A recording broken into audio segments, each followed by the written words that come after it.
And now for our feature presentation. He'll be fine on the mountain.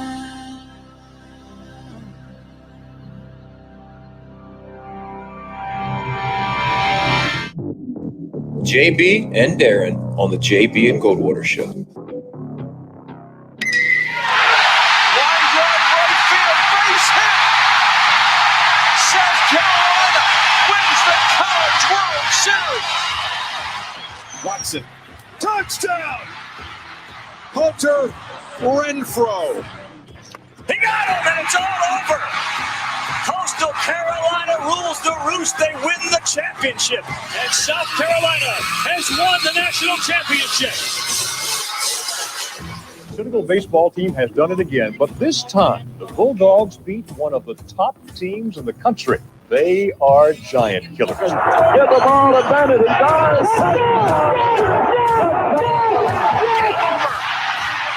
Gamecocks are in the Final Four.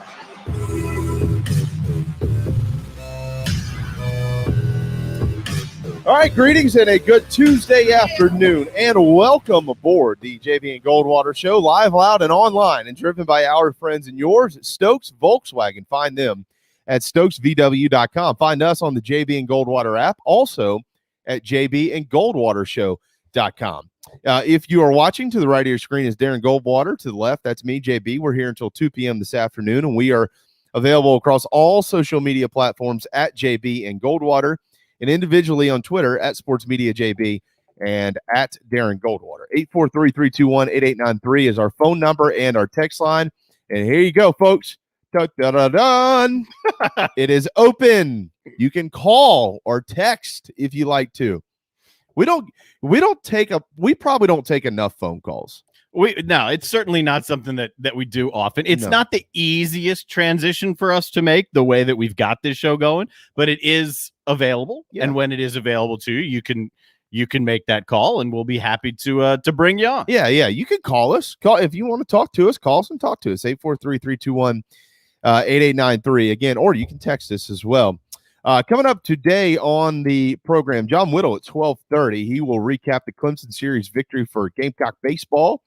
And they got a matchup tonight on the road in Rock Hill where they'll take on the Winthrop Eagles. First time they've played in Rock Hill since 1999. How about that? Mercer coming up this weekend. We'll talk to him about hoops as well. Carolina's got 12th ranked Arkansas in town tonight, the hottest team in the Southeastern Conference. Can the Gamecocks knock them off their perch? Unlikely, but we'll give you reasons why to be optimistic. 6:30 tip time on that one. So all that ahead with John Whittle. Plus, he's got some inside scoop on Coach Tanner and the athletics department and what they did behind the scenes to make sure that the NCAA didn't swing a sledgehammer at Gamecock basketball because of the Lamont Evans FBI investigation. And I want to talk to John about that. Coach Tanner really put his foot down, and he did it in person in Indianapolis. And that's one thing. I know that the message board heroes and the keyboard warriors out there like to criticize Coach Tanner, and I've said this 1,000 times. If I haven't said it one time, the way Coach Tanner does things is not in the public eye. He's never been that guy. He's not a Twitter guru. He's not going to pop up in front of a camera somewhere and start calling out a bunch of people. Coach Tanner handles things differently. I know some of you just don't like him, and so you don't want to hear or you don't respect him, or you don't think he's done a good job, or whatever it is. So you don't want to hear how he does things successfully behind the scenes. But I'm telling you, Coach Tanner handles things in a different way. And, when you watched him coach baseball, that was a little bit different at times because he could run out and argue with an umpire. He couldn't really hide that. It's not like he could ask him to come into the dugout so they could have a cup of tea and figure out whether the guy was out or safe. That wasn't the case. But as an athletics director, he's different. And so we'll get John Whittle to talk about that story here in just a little bit as well. We do have Gene Sapakoff at the top of the 1 o'clock hour as well. Gene is going to dabble in pretty much everything going on in the state right now. We've got obviously baseball in full gear or full steam ahead. Fifth gear. How about that? That'll work. Basketball. We got some FCS football, a bunch of nuggets to get to with Gene today. Going to get to some MLB spring training stuff. We never got to Tiger Woods yesterday. We're going to get to some of that today, some changes in the NIT's postseason format as well. We got some football news to get to here in just a little bit.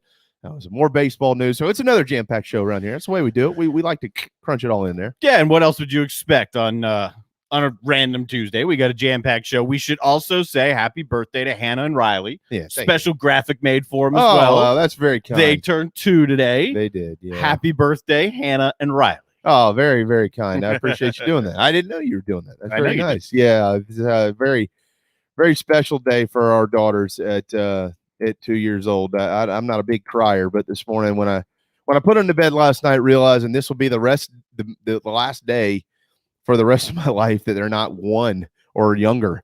That's kind of the way it works. Yeah, they're not 1 or younger, and then in a year they're not going to be 2 or younger. Yeah, they grow up fast. It's kind of crazy. It's scary, is what it is. It is, but they're having a good little day, and we're going to do some some cake, and got a little jump castle for them this weekend and stuff like that. They've had a long year, and they deserve a big celebration. So my wife and I decided, you know what, we're gonna do this the way some of the girls I knew in college felt like they would celebrate their birthday for a week. Oh, my wife does it for a month if she can. Yeah, I'm not that guy. Like if it's my birthday, I don't even really. I don't really care. Yeah, no, I don't even tell people. I just do it. But we're gonna celebrate for a week. There you go. You should. So to my beautiful babies at school right now, happy birthday, Hannah and Riley.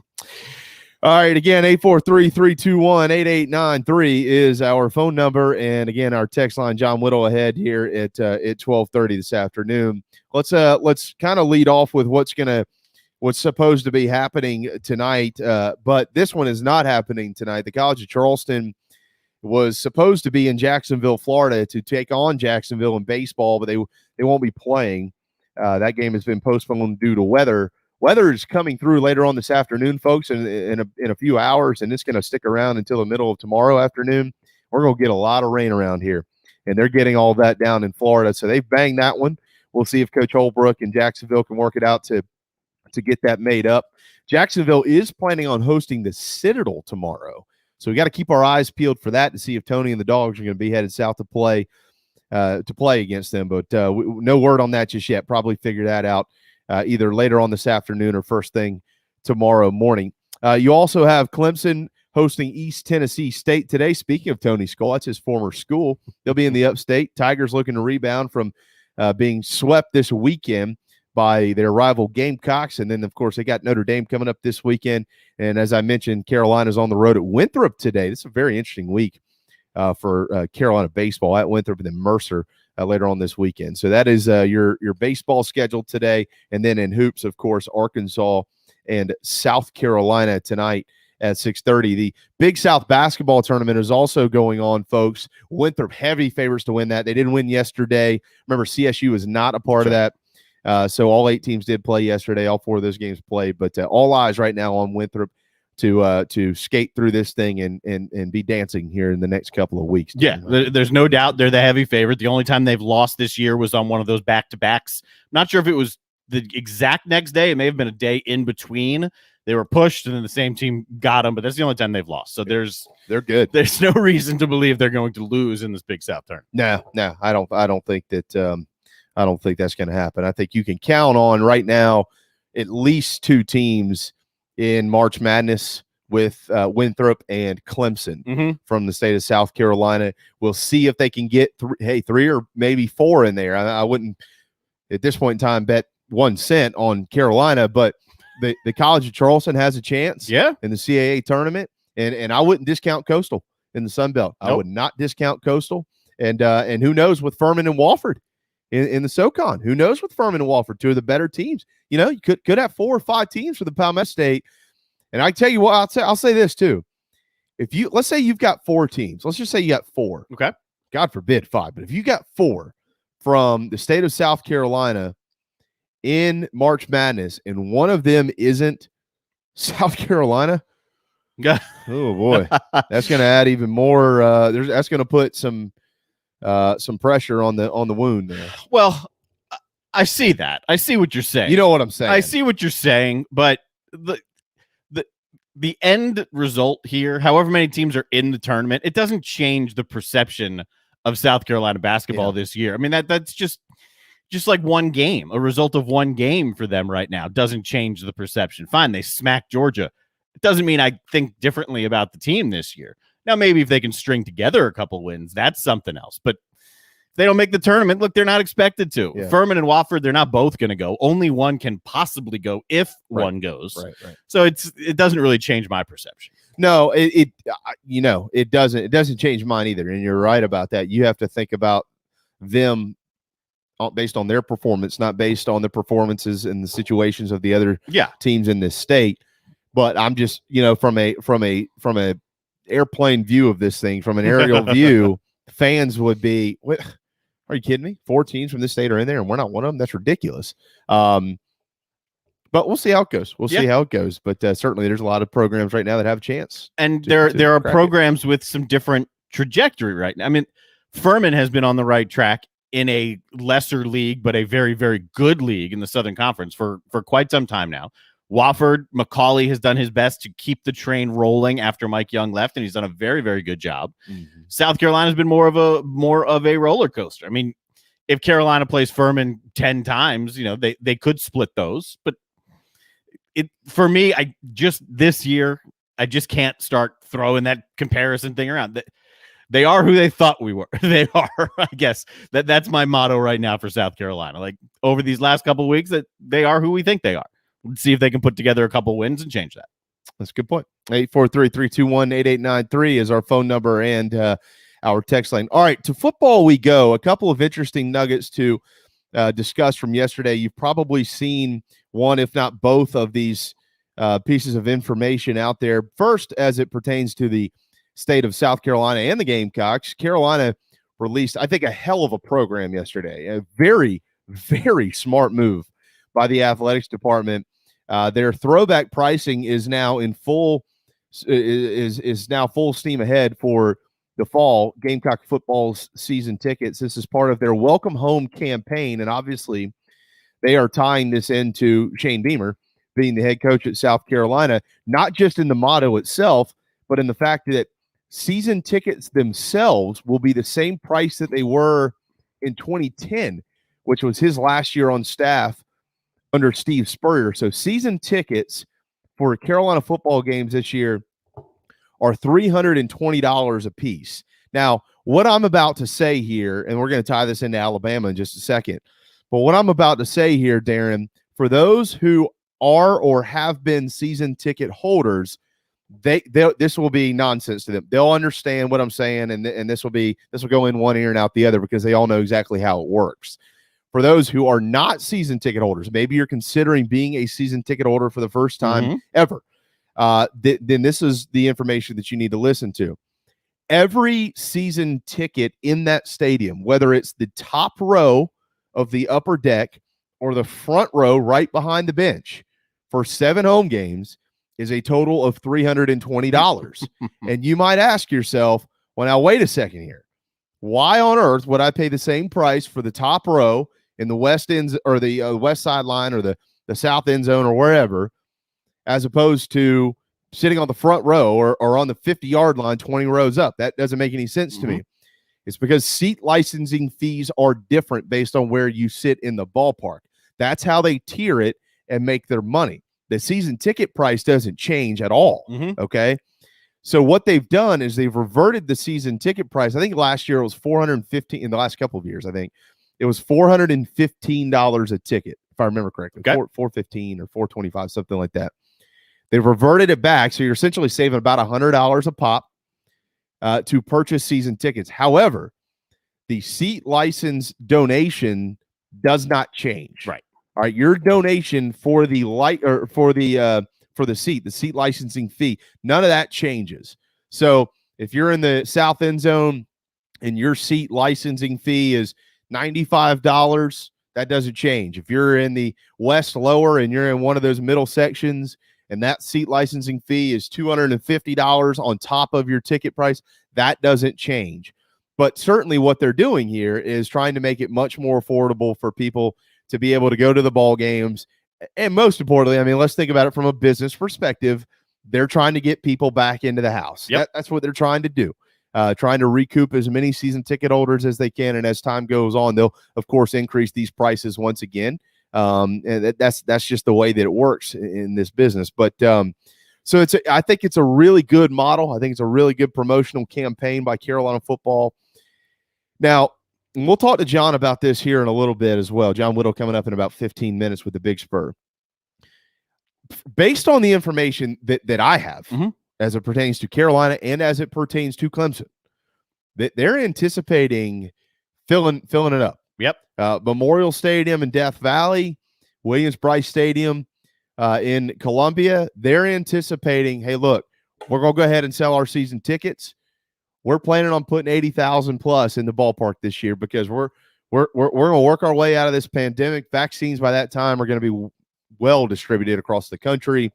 Guidelines, of course, have already been rolled back in this state, and so on and so forth. Now, we also saw the news yesterday that Alabama, this was a tweet from Greg Byrne, who is their athletics director. Alabama we're going forward. We expect to have 110,000 people in Bryant-Denny Stadium come fall. And not too long ago, I don't know if anybody remembers this or not, but Texas A&M, they basically said the same thing. Hey, look, we this is what we're planning on.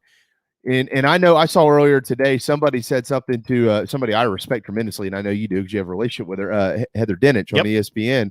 Somebody tweeted something to her. Well, we need to keep an eye on the medical guidelines, and we all know that hasn't disappeared. Well, it's a big difference to say we're planning to have full and we're going to. Well, of course they're planning. Yeah, of course they're planning. But we all need to remember something here. This is way different from where we were last year. Sure. Light years ahead of where we were. There's a similarity in that last year there were lots of different scenarios on the table, lots of different plans out there. At least this year, it's much clearer. There are still plans. There are still scenarios. They're still working through a laundry list of if this, then what. Right. But at least there's a clearer idea. We understand significantly more about the virus. We understand more about the vaccines that are getting out there. By the time we get to August, hopefully, I think yesterday I heard there's 10 or 15% of all Americans have already been vaccinated. Yep. I thought that was a great number. Great number. God, that seems pretty quick to me that it's 10 or 15%. Yeah. So, if we can keep moving things forward, great. The plans are in place to have some full stadiums. It will be different. Expect this in various different states. I agree. Certain states are going to be more open than others, and certain states will have the willingness or basically the ability by their government to open up at full capacity. Yes. So they're planning for it. You're exactly right. That's spot on, Darren. What you're going to see in Alabama and in South Carolina might be different than what you see in Pennsylvania or in California. Yep. God forbid, as we all know, in places like that. You're exactly right. The difference this year is the optimism in the voices of the leaders is based on the information that they have based on how far we've come with this thing. This is not last March. This is not last June. This is none of that. First of all, they've already been through this one time. They know what works and what doesn't work in these ballparks when it comes to getting people in and out of there. That's just from the inside out, okay? From the outside in, right, Darren? You've got the vaccinations in place. We know much more about the virus and who's susceptible to what and this, that, and the other. We have much more information. The virus is going to be here in the fall. It's going to be here probably forever. This is going to be like the flu. I don't think it's ever going to go away. It's going to be a part of society, and you're probably going to have to get vaccinated for it and this, that, and the other, and you're going to have to live with it. And then there will be a point in time in all of our lives, at least this is the way I personally feel about it. You're an American. Make your own damn decision on whether you want to go to a ballpark or not. If you don't want to go, don't go. All right, it's up to you. But they're going to provide that opportunity much more so than in the past because of where we are.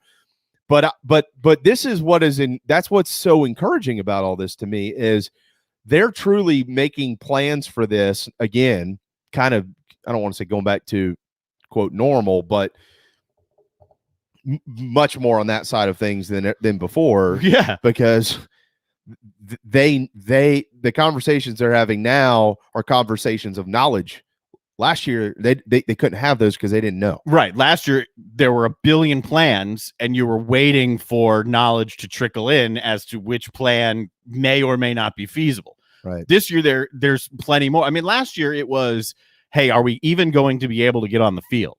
Okay, let's figure out plans to get on the field. Then there were various attendance plans that, you know, we saw towards the end of the year and even throughout the year. Some had 10, 15, 20%, some had none. So there were rolling plans, basically. Things kind of changed as we went through the year, and we're in the same spot now. With knowledge comes with power. Isn't that one? Yeah. Someone said that. And it's the same thing, decision-making as well. So we're in a better place. There's a better foundation to begin our plans at this point compared to last year. I think one of the things that'll be interesting to monitor with this too, Darren, is what different procedures and precautions that were put in place in ballparks before will maintain themselves. What will stay there? You know, did they learn some things about kind of opening the gates at different times for different sections of the ballpark? And I don't even just mean that from a safety standpoint of spreading the virus. I just mean that from a logistics standpoint. You know, we're all used to this. I mean, I always go when I'm in Columbia. I mean, I always get in there early. We're 35 minutes before the ball games. We like to be there in our seats and talk to everybody around us and be there for the band and the national anthem and all that type stuff. Some people don't like to get in until right when they kick off, and that's fine. Some people can't finish that beer in time, whatever you want to do. That's up to you. But we're all still used to standing in some sort of line to get into the ballpark, virus or no virus. You know, you go in 30 minutes, 15 minutes, whatever. Did they learn something on that? Was there a ballpark like in Death Valley or in Columbia or wherever where they're like, hey, you know what? Here's what we learned. What we could actually do is take these gates here, and people will be able to enter starting at this time. These gates here are starting at this time. So you change the flow, not as long of wait times for people to get in and out of the ballpark. You know, some of the things that they learned, moneymakers even being able to sell hand sanitizer with the logo of the school on it and stuff like that. Like, I'll be interested to see what stuff sticks around that they learned from last year.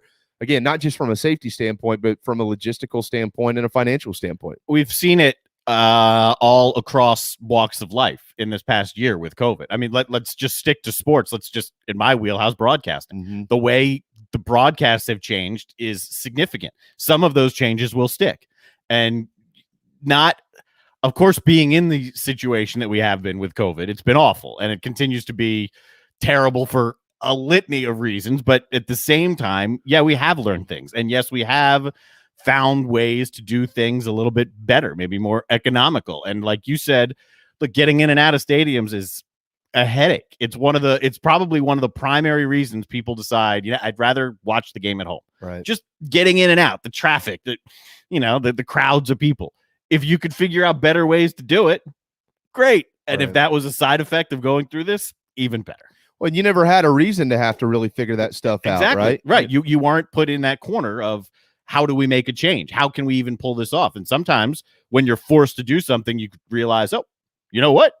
That's a little bit better than what I was doing before. Yeah. And this could work even with 80,000 as opposed to 20,000. And here's how we could do that. And here's how we could recoup more money. Here's how we could, like last year, one of the things I noticed, I mean, I was at every game at South Carolina. And I was very comfortable. That university, in addition to some others out there, did an amazing job of making people feel comfortable. I felt as comfortable in that ballpark as I could have felt anywhere. I felt more comfortable there than I felt in a grocery store. Okay. I mean, I really did. That's fair. They had you spaced out. They had ample opportunity to keep yourselves clean and this, that, and the other. They did a wonderful job. And here was the other thing. Lines were moving. At least they were for me. Your concessions lines were different.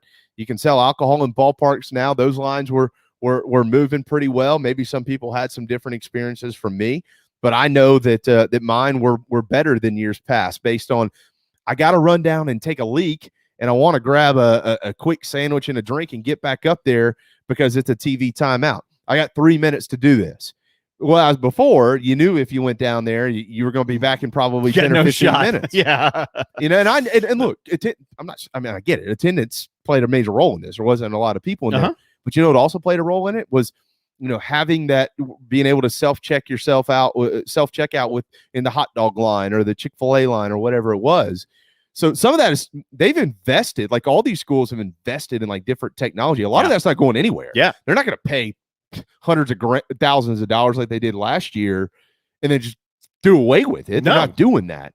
But it'll be neat to see how this speeds up some of the process moving forward. And, but I'll say this, in our neck of the woods, this is my prediction, and I was spot on last year. I said, we play. You were the champion of positivity. We're going to play. Right. There will be people in there. I don't know how many, but I truly believe that this year, and we know they're playing, but I truly believe that this year, the large majority of ballparks in our region, at least, if not expanded into the Midwest and the Big Ten and places like that, probably would be at least 2/3 full. All right. Yeah, I'm glad you didn't say full. I don't think they'll be full, maybe some, but there will be more than we saw this year. Yeah. I do agree with that, because if you can handle 20% well spaced out, and it could be a rolling thing. Hey, we're going to open up and it's going to be 50% capacity. We're going to see how this works out. And then maybe we can open up to a couple more people. Something we never saw in football season was if there was ever like a spreading type of event at an athletic event because of fans. I don't think I ever saw data on that. I don't know if I'm sure they tried to research that to some degree. I have no idea. Yeah. But you see certain stories pop up like, this is a super spreader event, and this, but you never saw that about a game. Right. And the way people were in stands, you were wearing a mask until you got to your seat, like restaurants. You were far enough apart. You're at least 6 feet apart. You're outside for the most part. Talking football, obviously, specifically. So maybe enough was learned that they feel comfortable at least kind of rolling it up a little bit more. And you know what else I feel comfortable telling you? Go to Dog and Duck anytime from now until the end of basketball season. March Madness, $5 Sweetwater Pints. Oh, Clemens Ferry, Bell Hall, and the up there, the Park West location. If you're in the Low Country, it's a great place to certainly watch hoops, sports of any kind, and just enjoy with your family. Everything I've had there is wonderful. Yeah. Tomorrow, by the way, brown bag lunch. That's smart. Yeah, get that game day burger. And I will say this for children. My kids, of course, turned 2 today, so I'll have a little children's theme to this. That little platter that they do. What's it called? The preschool platter or something? Doggy daycare. Yeah, whatever it is. It's awesome for kids because it has everything they love. Everything they love. Chicken fingers, little tater tots, little corn dog, everything. It's great, no doubt about it. So is John Whittle. He is with the Big Spur. We got plenty to get to with him. He, of course, was covering the series this weekend between Clemson and South Carolina. The 6-0 Gamecocks at Winthrop tonight. 12th-ranked Arkansas in town to take on Carolina in hoops. And we'll dabble in some of this football conversation we've had with JW. Hang tight. The JB and Goldwater show, protected by McFadden Pest Control. We'll be right back. Peace and love at Stokes V-Dub.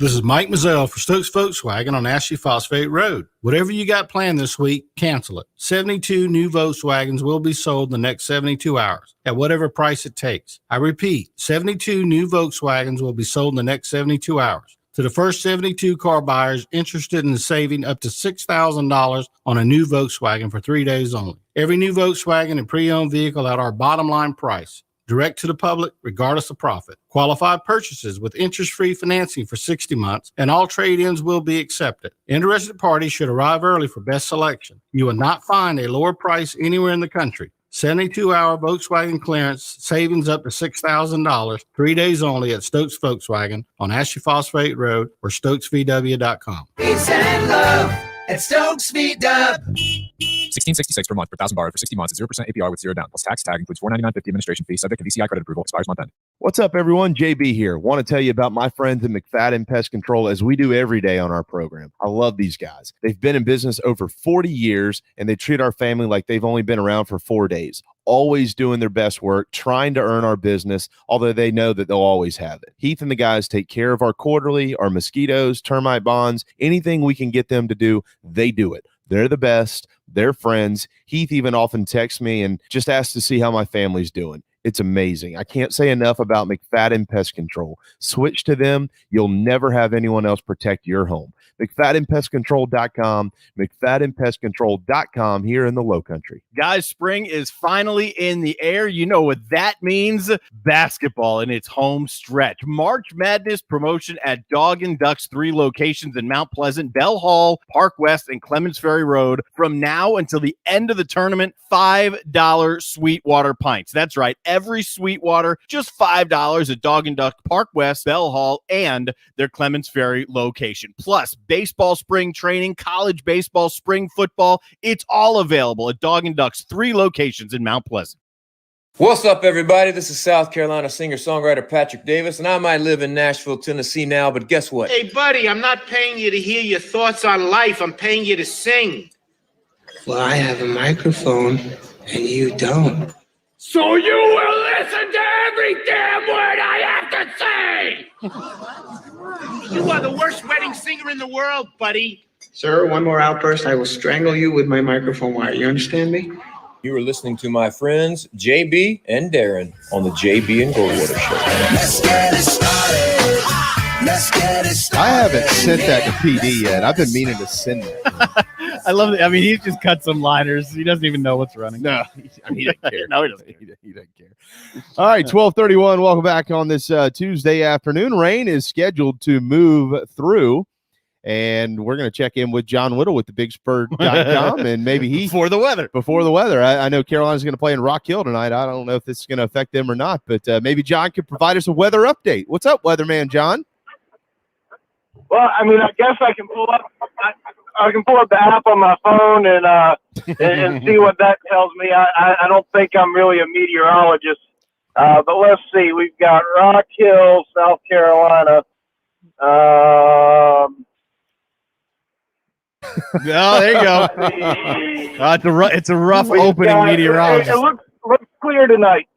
44 degrees at first pitch. Oh, yeah, they'll be fine. Nothing bad. Yeah, it is. It's just cloudy and partly cloudy up there. We're getting all the rain down here. Well, see, you failed miserably, and here's why. Because we had Monty on Friday, and Monty rolled off about 6 different ways that he gets the weather as a college baseball coach. I'm assuming that Mark and everybody else has access to this too, but Monty has a direct line into the National Weather Service. He has 2 personal numbers for 2 weathermen up there. They got some other service they use. He's got something else, and he's got some other special little app. So they literally can see every single thing. But you apparently they don't give that to the media folks like you. Well, I'm not going to pretend that I'm not important because I'm incredibly important. Let me just tell you, if you don't believe that, just ask me. But I'm not nearly as important as Monty Lee. So, yeah, well, I mean, look, when I'm starting to get a taste of this now, John. When you've raised a bunch of women like Monty has. You become very important in this world. You have numbers to places and things you never thought you'd have in your phone book. Monty's great. Those college baseball, basically any college baseball coach is basically an amateur meteorologist as well. They have to be able to know when to practice, when to play, they have to know all the comings and goings. They tell me when I get to show up, so I don't need to know the weather like they do. Yeah, you're right. And this state should be proud because we have great men running our baseball programs in the state of South Carolina everywhere. And this past weekend, one of those great men, Mark Kingston, led his squad, even though he won't tell you he led them to anything. He'll say it was all the players, and he would be right about that, but led them to a series victory over the Clemson Tigers. Not going to call it a sweep yet because they haven't played Game 3. That one's coming up on May the 11th up at Doug Kingsmore Stadium. But a couple of walk-offs off the bat of Andrew Eister this weekend, John, and you've been covering Carolina baseball for a long, long, long time. You've seen the legends come through this program. You've seen the best players in this series. And Andrew Eister, over the last couple of years, has etched his name right there in the middle of all those great guys. Yeah, you're right. And he's certainly been really good against those guys coming into this year. Hadn't really had the impact in terms of game-winning moments until this past weekend, but certainly did. Another guy who's done really well with that is is a guy from y'all's neck of the woods, T.J. Hopkins. You know, South Carolina didn't win a whole lot of series when he was around. Won the last one, but whenever there was a game won, when he was at South Carolina, he usually played a instrumental role in that. He was really good against the Tigers as well. He was. You know, and you're the right guy for this question. I couldn't rattle them all off in my head. I know TJ I think had one, and Dantzler had one, and now you got Eiser's had a couple. How many walk-off victories in baseball can you remember in this series in favor of Carolina? Obviously, Clemson's had a couple against the Gamecocks, but for the Garnet and Black side of things, how many can you remember? What others are out there that we're missing here? D'Angelo Mack had one. Oh, yeah. Trey Dyson had so many big hits against Clemson. I feel sure he had. I'm sure at least one of those home runs or one of those hits was a walk-off game winner. He may have had more than one. Marcos Rios had one. Shoot, those are three off the top of my head. I'm sure there've probably been a couple more, but you know, it's such a good rivalry and such good teams that, you know, typically those games go down to the wire. So it's not rare when a game goes to the ninth inning and you get one of those walk-offs. The Rios, I remember the Rios one. And I'm glad you mentioned D-Max. I forgot about D-Max. All right. So you mentioned it's generally great teams in this rivalry, and the records right now of both of these programs, John, 6-0 clearly for Carolina. Clemson just 3-2. Obviously, they've only played 5 games in both those losses this weekend. But, you know, and we'll talk more about the Gamecocks in just a second. But as it pertains to the Tigers and that squad and how obviously you're always going to view wins over Clemson. You don't care if they're good or bad or whatever. You take them. It doesn't matter. But when we look back later on this year, my gut feeling is I think Carolina fans are not only going to put value on these victories because it was the rivalry, they're going to put more value on these victories because Clemson's really good. I like Monty's squad. I know he's young in spots, but I really like that team. I think they're going to go really far. I think these are 2 amazing wins for Carolina. Yeah, I think they're definitely good wins, and I'll look forward to seeing what they look like when they add Akir Meredith back into the lineup and have Sam Hall at their disposal.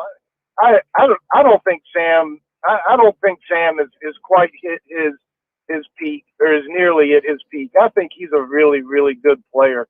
And, you know, I know he's bounced in and out of the lineup, and I don't know what they had in store for him going into this season, but Sam Hall's a guy I really like. So, you know, get him healthy in a month or so and get him back. And certainly Keir Meredith, I think, will be back in the lineup this coming weekend. And, you know, it'll be interesting to see how all that comes together. They haven't thrown a lot of guys yet. So I want to see a few more of them just to see how deep the pitching staff is going to be. That's my biggest question mark is what that pitching staff is going to look like up there from a depth standpoint, because, you know, they haven't really thrown a whole lot of arms yet. And part of that's just because, you know, they've only played 5 games. So it's not a question mark in terms of criticism. It's a question mark in terms of I just don't know. Yeah. John Whittle with thebigspur.com. I tell you what, Monty was right when we talked to him. I think it was right before the season. He mentioned Caden Grice and referenced Seth Beer. It's hard to compare anybody to Seth Beer just yet. You're going to have to prove it, but he looks like him in the box. There's no doubt about that. Big, strong, left-handed kid. All right, so you'll like this. You'll like this, John. So on Sunday, I'm watching the game with 3 guys you know very well. All right. I'm not name dropping here. I'm saying this to John because John will be able to hear this in his head how the conversation went. You name dropped him yesterday, so you don't need to do it on back-to-back. No. You're right. Okay, it would be considered name dropping, but I was adding context to what they were saying in our conversation, like we were talking to Derek about. So I'm watching the game with Cisco, Neil Giesler, and Smoke. Okay, any name drops. All right, and Wes Clark walks to the plate for the first time, and Smoke said, "Who the hell is that guy?" Because he hadn't seen him play yet. And I said, "That's Wes Clark." And Geese looked at him and said, "That's the guy that's going to break your home run record." Well, I can't repeat what Smoke said. It's not for the air, but let's just say he disagreed with that comment. You could probably hear exactly what he said in your head there. But when you look at the start that this guy is having, John, I think I would be more It's really premature to talk about any home run record right now. They've only played 6 games, but he has shown no signs of slowing down, and his swing reflects that too. He's not a guy who just happened to get lucky. I mean, he's popping things out of the yard. And you got your own Peters out there at 29. You got Smoke 63. I'm not going to ask you to will he catch any of those, but when you compare him to the other great home run hitters in the history of this program, I think we can. It's easy to start having some of those conversations, but are they appropriate based on what we've seen and based on what we saw last year? I mean, I don't think it's inappropriate. I mean, I think there's certainly certainly a chance that he can pull that off. I mean, part of it's going to be, you know, how many games does South Carolina play? Are they're going to make a regional and play a few extra games? Do they have games that are canceled because of the coronavirus? They're scheduled to play 53, usually 56. You know, does it get cut down to 46 because, you know, teams are on pause or something? So, you know, but just from looking at the swing, just from knowing what he's all about and how good that I felt like he could be coming into the season, no, I don't think it's out of the question. You know, he's been a really good hitter this year and last year. You know, but this year nor last year did he play against an SEC team, and we know how deep the SEC is going to be this year in terms of pitching. You know, because of the way the draft went last year. So, you know, he's going to be facing a lot of great arms this year. He's got a different bat than Justin Smoke was using during his time in South Carolina. So, you know, that's going to play. I mean, that plays into it a little bit when it comes to analyzing, you know, just that record specifically. But, you know, I think Wes Clark has every bit of ability to be in that conversation, you know, at the end of the year and make a little bit of a run at that. You know, whether it'll play out that way or not, obviously still to be determined. But, you know, the kid has a great swing, you know, as it relates to being able to avoid the swing and miss. And he's got a knack for making solid contact, and man, he's got some strength to him. So, you know, when you have those pieces working for you, then you've got the ability to really do some damage on the baseball. He's hit 17 career home runs, and here's the thing that's working against him: he's a junior. I mean, he is draft eligible, and we'll see how it all works out this year. And the start that he's off to, John, you know, I was trying to. I think we were talking to Drew Meyer about this the other day. Was it Drew? Somebody. Well, we've talked to a few people about his start. Yeah, Drew and Skyler. Well, just comparing his start like to some of the great starts that we've seen, and I think Drew mentioned John Jones. You remember that start he got off to, but then he just fell apart in the second half of the year. But this start for Wes Clark is better than any I think I've ever seen in a Carolina uniform. Yeah, and a lot of folks have mentioned John Jones, and you know he really fell off at near the start of SEC play. He had a couple of big hits early in SEC play. I think Arkansas, maybe Ole Miss. You know, I think there were a couple of early series where he was still performing really well, but he put up most of those numbers in the non-conference. And you know, the scouting report got out on him that you know, some off speed. You know, he just wasn't going to hit, and you know, he chased a little bit and got frustrated, and you know, that was a big part of the reason his season kind of fell apart. But you know, Wes is a very disciplined hitter. He's very good in the strike zone. Knows when to take pitches. Knows when to swing. You know, he's got.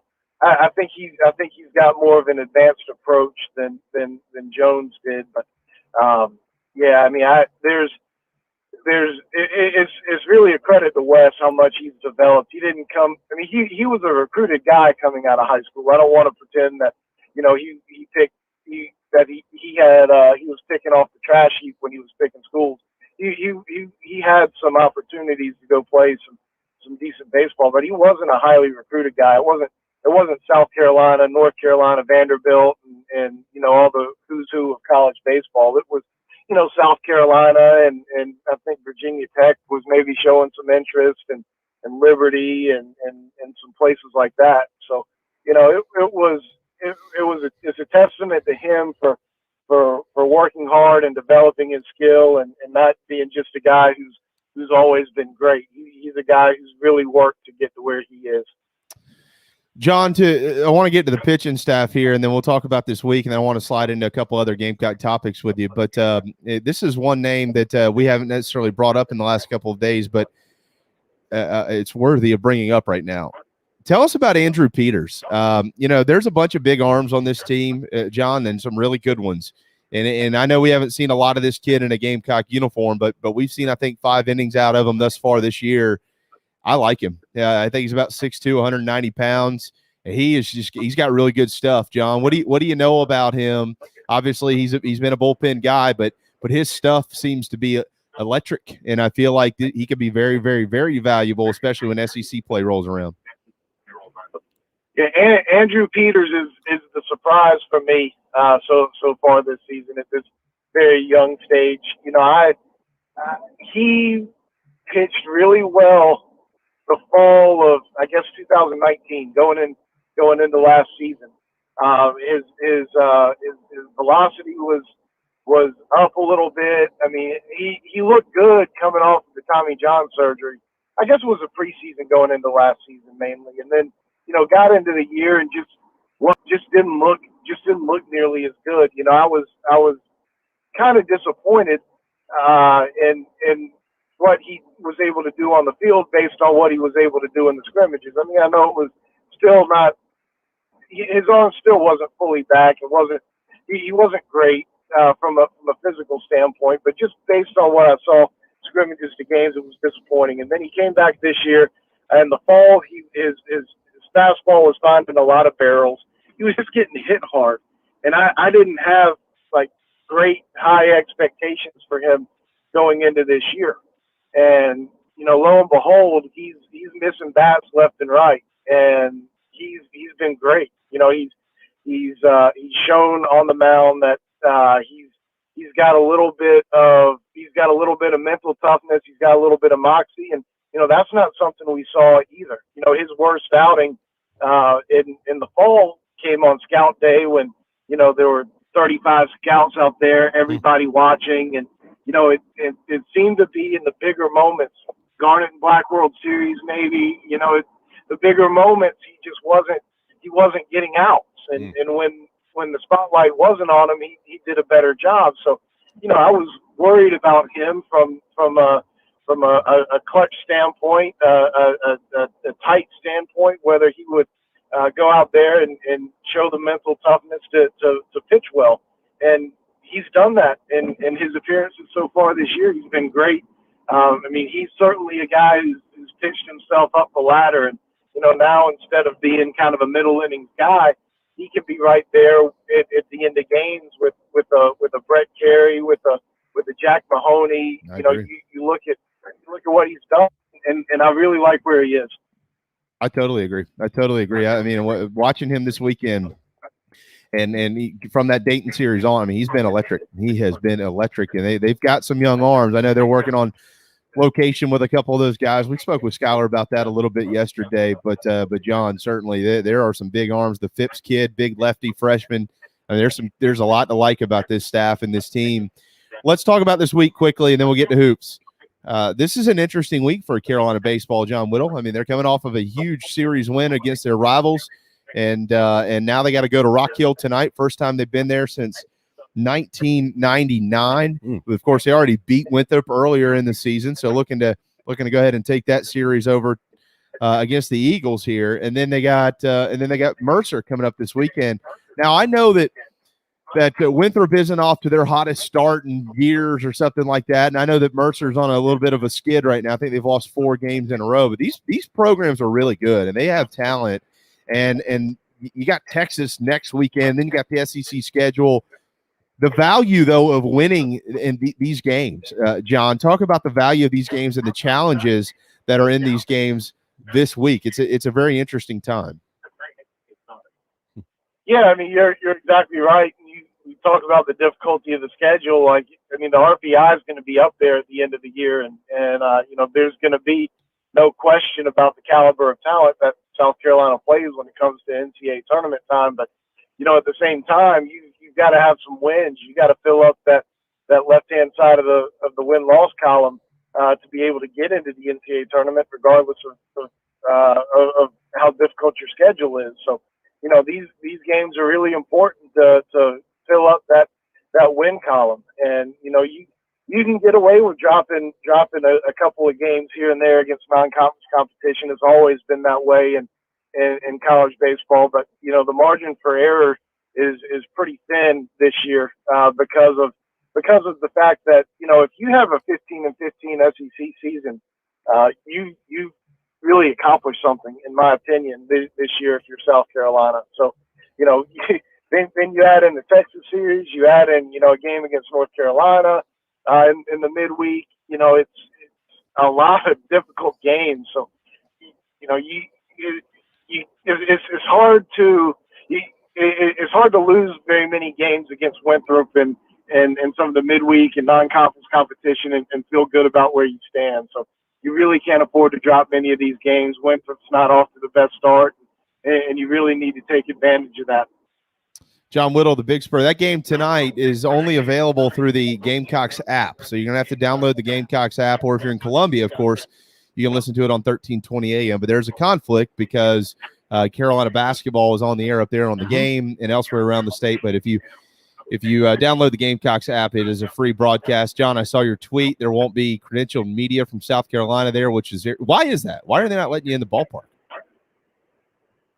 Well, there's not enough room in the press box to socially distance. And then if you start putting us in the stands, then you're starting to subtract tickets. And, they have decided to not let I don't know if it's all media or just visiting media, but all I know is they're not letting me into the game as a member of the media. So, and they're not gonna let us onto the field to talk to Mark Kingston afterwards anyway. And I don't think they're providing any kind of ability for Mark Kingston to do a press conference afterwards. And I don't even think they're letting the SID on the field on the game either. So,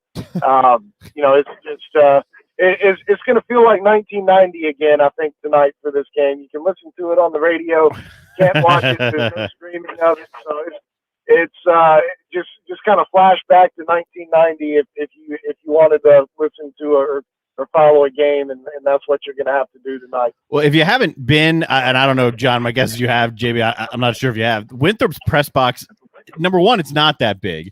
Their home radio is in the main, at least this is the way it used to be, the main area of the main press box. When I was there for visiting radio, I've been in two different sides, but it was like a suite or something that they put me in, like even with like a refrigerator behind me. So it's spread out quite odd. The best part for the Gamecocks tonight is that we haven't yet hit the next daylight savings, so there isn't going to be a sun delay as the sun goes down behind the center field wall because the stadium is set up precisely due west. So after daylight savings, Winthrop still will have to this day a sun delay as the sun sets behind the batter side. I had never heard that. It's awful. I can't tell you. It's happened to me 2 or 3 times broadcasting a Winthrop game at Winthrop, and you can't see. Wow. You can't see, the players can't see, and you just got to wait till the sun goes down and you resume the game. That is, I have never heard of a sun delay in baseball. That is amazing. Yep. All right, John, let's grab some hoops real quick. Carolina tonight, they got Arkansas. Hey, good news. Carolina's won 2 in a row against the Hogs. Bad news. Arkansas is really, really good, and they just beat Alabama. Arkansas 6-0 all time versus South Carolina as a ranked opponent, by the way, and they'll be at Colonial Life Arena tonight on the SEC Network. I know Carolina beat Georgia this weekend for the 10th straight time. John, they already did that earlier this year, and that didn't necessarily parlay to the rest of the season. Give me a couple of key points or thoughts on your end of things to keep an eye on for South Carolina tonight if they were to pull a major upset over the Hogs. I was actually out in Arkansas for that basketball game when they beat them last year, right? Last year. It was my first trip out there for basketball. I've got LSU and Missouri left to cross off the list, and then I will have hit all the SEC basketball arenas. But anyway, Arkansas certainly hot right now, and I'm not breaking any news with that analysis. But South Carolina's got to keep Jermaine Couisnard going. And I'm not trying to put the season on one guy, but he was so important to this team last year, and how they played last year when they came on, and just kind of stabilizing things. And he's just been so. I mean, I don't even want to call him inconsistent. He just hasn't been good enough this year. And, I don't know what's going on with him and off the court. Frank alluded to some things earlier this season that he had some personal issues, but he played so well last game against Georgia, and that translated into the team playing so well. He's so important. If he can finish the year strong, I think South Carolina can finish the year strong. What that means in terms of anything is probably not much. Obviously South Carolina's got to win the SEC tournament, and I don't think they're really going to be in position to do something like that. But just from a morale standpoint, if he can finish a year strong, I think South Carolina can. But he's certainly the key. Being able to transition from offense to defense is certainly the key when you look at playing Arkansas. They try to play so fast and get out there and shoot and score, spread the court on you. You've got to be able to transition from offense to defense really, really easily and know where your matchup is and be able to play that way. Because if they find space and get open and run out at you and you're not good defensively, then it's going to get ugly really quick. And South Carolina's obviously been very poor defensively in a lot of aspects, not every aspect, but a lot of aspects all year. So them being able to have one of their best defensive games is clearly very important.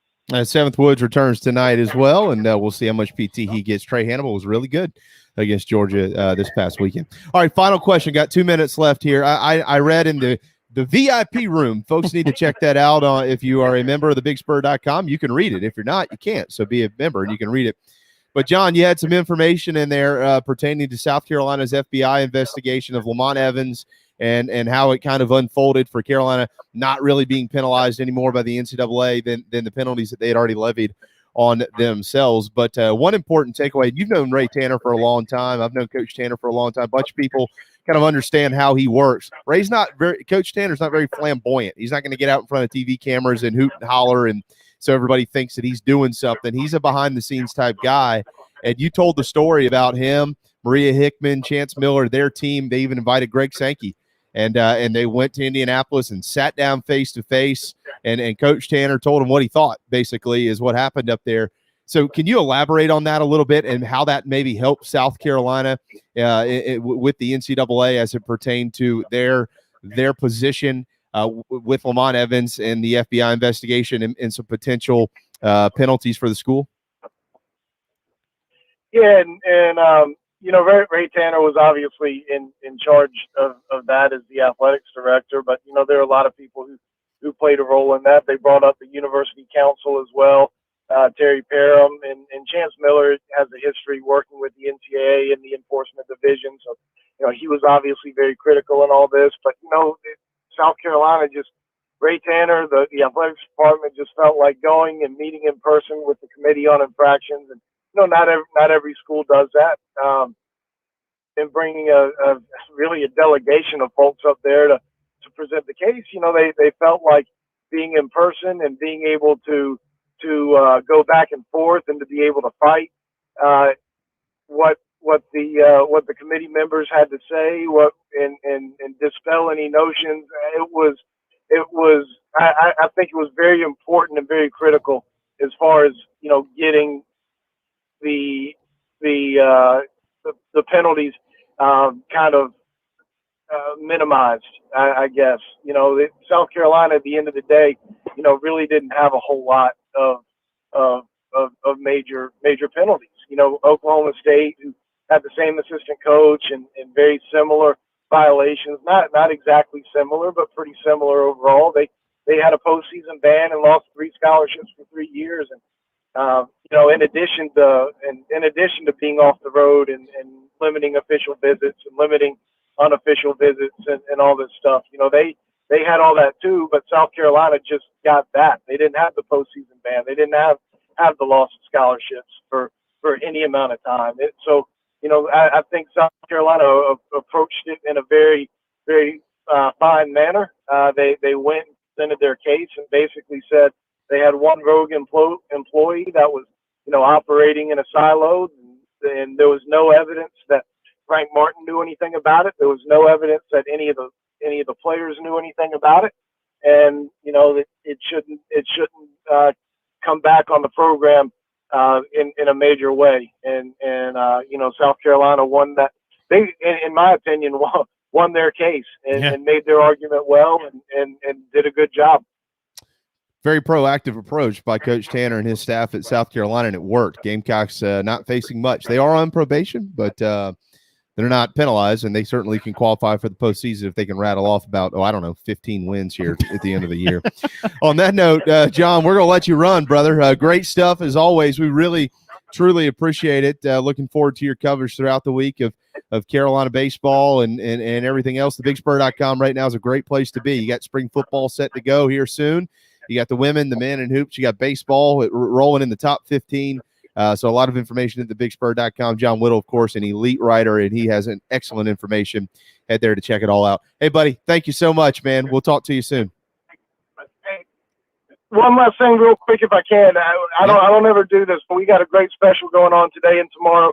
You get half off an annual membership plus CBS All Access, $260 value for about $60. Whoa! So check out the site and you can see if you want to become a member or not. And if you're a Clemson fan, whatever else, we got it going for every site and every network. So it's a great deal right now that expires tomorrow. Give me that again. It's $260 deal that you're getting for about half. $60. $260 deal for about $60. Yeah, not bad.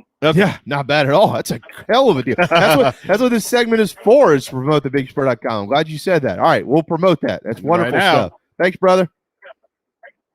Appreciate it. Thank you guys for having me on. Always. John Whittle with the Big Spur. Time for a timeout. When we return, Gene Sapakoff with the Post and Courier right here on the JB and Goldwater Show, driven by Stokes Volkswagen.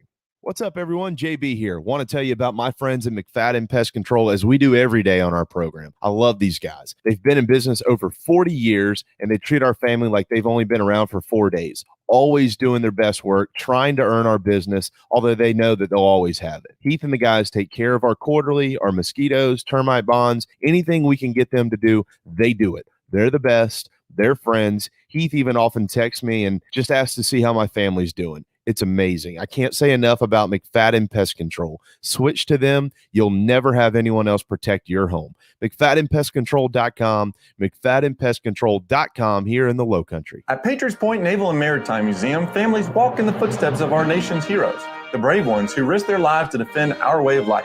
Home to the aircraft carrier USS Yorktown, USS Laffey, and the USS Clamagore, there's more than 1 million square feet of exhibit space to roam. White Glove certified, we have several new health safety measures in place to enhance the visitor experience.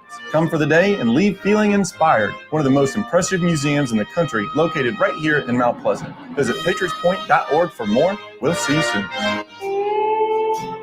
Bourbon and whiskey drinkers of Charleston. Paddock and Whiskey on James Island and the Terrace Shopping Center on Maybank is your home for the finest and rarest bourbon and whiskey drinks in the Low Country. This is where I hang out. Go meet my friends Reed and Chris and try one of their exclusive barrel pick bourbons. They have the largest private barrel collection in the state, and let their knowledgeable staff recommend your next pour. PaddockandWhiskey.com. Let not your heart be troubled. Paddock and Whiskey is here for your next double. We're all friends around here. Paddock and Whiskey, proud partners of the JB and Goldwater Show. This is Scott Glaze, head golf professional at the Links at Stono Ferry, located on the outskirts of Charleston, South Carolina. I'm inviting you to tee it up on one of the most scenic and challenging courses in the Low Country. Our back nine is highlighted with 3 holes that border the Intercoastal Waterway. Visit StonoFerryGolf.com to book tee times and discover all that Stono Ferry has to offer. The Links at Stono Ferry is a former South Carolina Golf Course of the Year and is also home to the College of Charleston men's and women's golf teams. Come see us. We would love to have you. StonoFerryGolf.com. Hi, I'm Chris Half, Public Information Officer at the Patriots Point Naval and Maritime Museum. We're home of the mighty USS Yorktown, USS Laffey, Clamagore, and Vietnam experience. and we're a proud partner of the JB and Goldwater Show. We invite you and your family to come see us and enjoy a day on Charleston Harbor. Visit patriotspoint.org for more information. And now, it is my honor to present the national anthem.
JB Goldwater Show.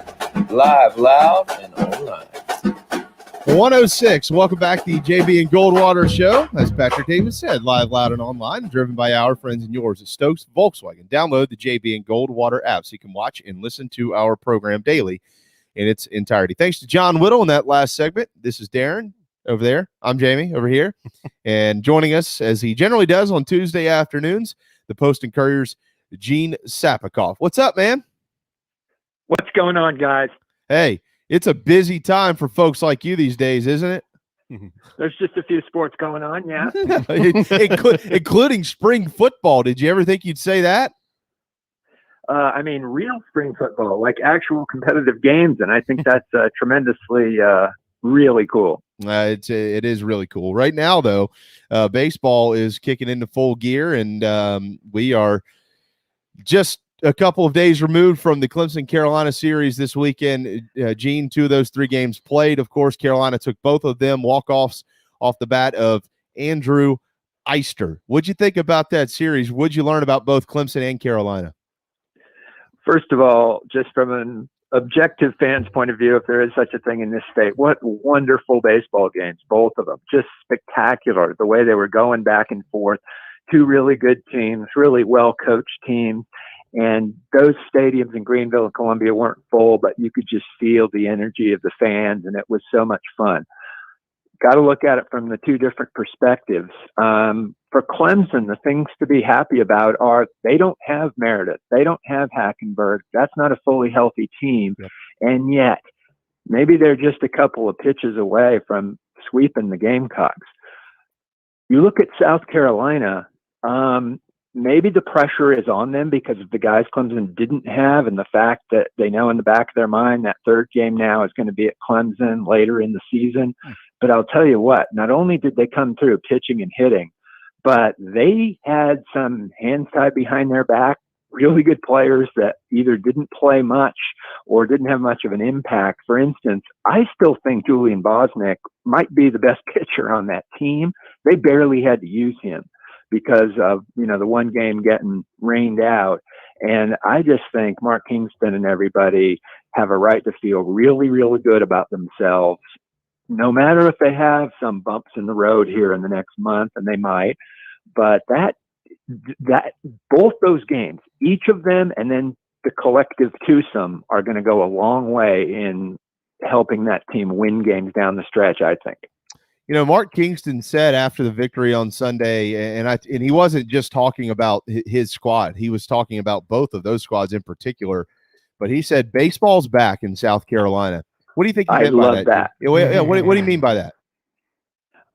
I mean, I think what he meant, and I hope what he meant was like for the whole state, and that there's excitement about college baseball, excitement about this series. And especially about his team and at Founders Park and in Columbia and within the athletic department and in all of Gamecock Nation. But the statement was about larger than that. And I think both Mark Kingston, Monty Lee, and before them, Ray Tanner and Jack Leggett cared about baseball in the grand sense. For instance, Jack Leggett loses to Ray Tanner for a second time in 2010 in Omaha when he had the advantage. The same thing happened in 2002.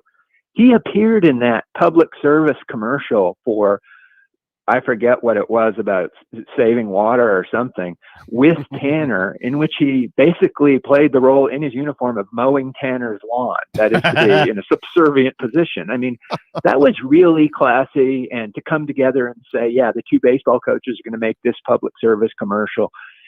And I don't know, maybe Mark Kingston was looking out for the game more than, his program there. And that was cool. I totally agree with you. I think that's exactly what he meant. I mean, what you got was elite level baseball. I know that some folks will look in that series, Gene, and they're going to see all the strikeouts, and there was a couple of mistakes made in the field and stuff like that. But at the end of the day, you got elite baseball in the country, and that series this weekend was as tight as any series across the nation. I think that's exactly what they meant, and it does feel different. I know that Clemson fans are discouraged right now because they lost both of those games, but they shouldn't be.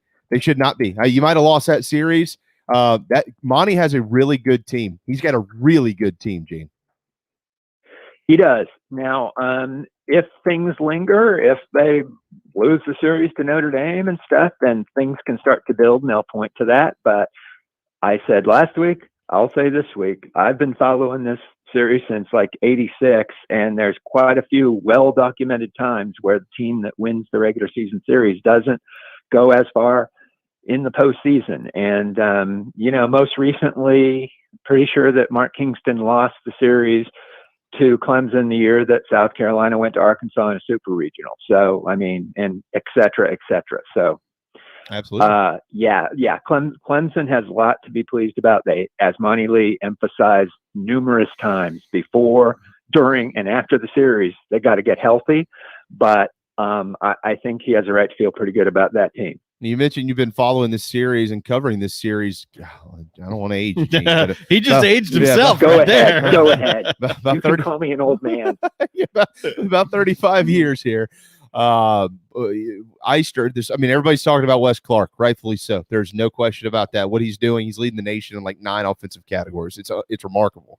But as it pertains strictly to this series, people are going to remember the home runs from Wes Clark, but nobody will ever forget Andrew Eister's back-to-back walk-offs. Nobody, he's in it. He's in Gamecock Clemson rivalry lore. Where do you have a list of that when you look back at some of the great moments, and where do you put him?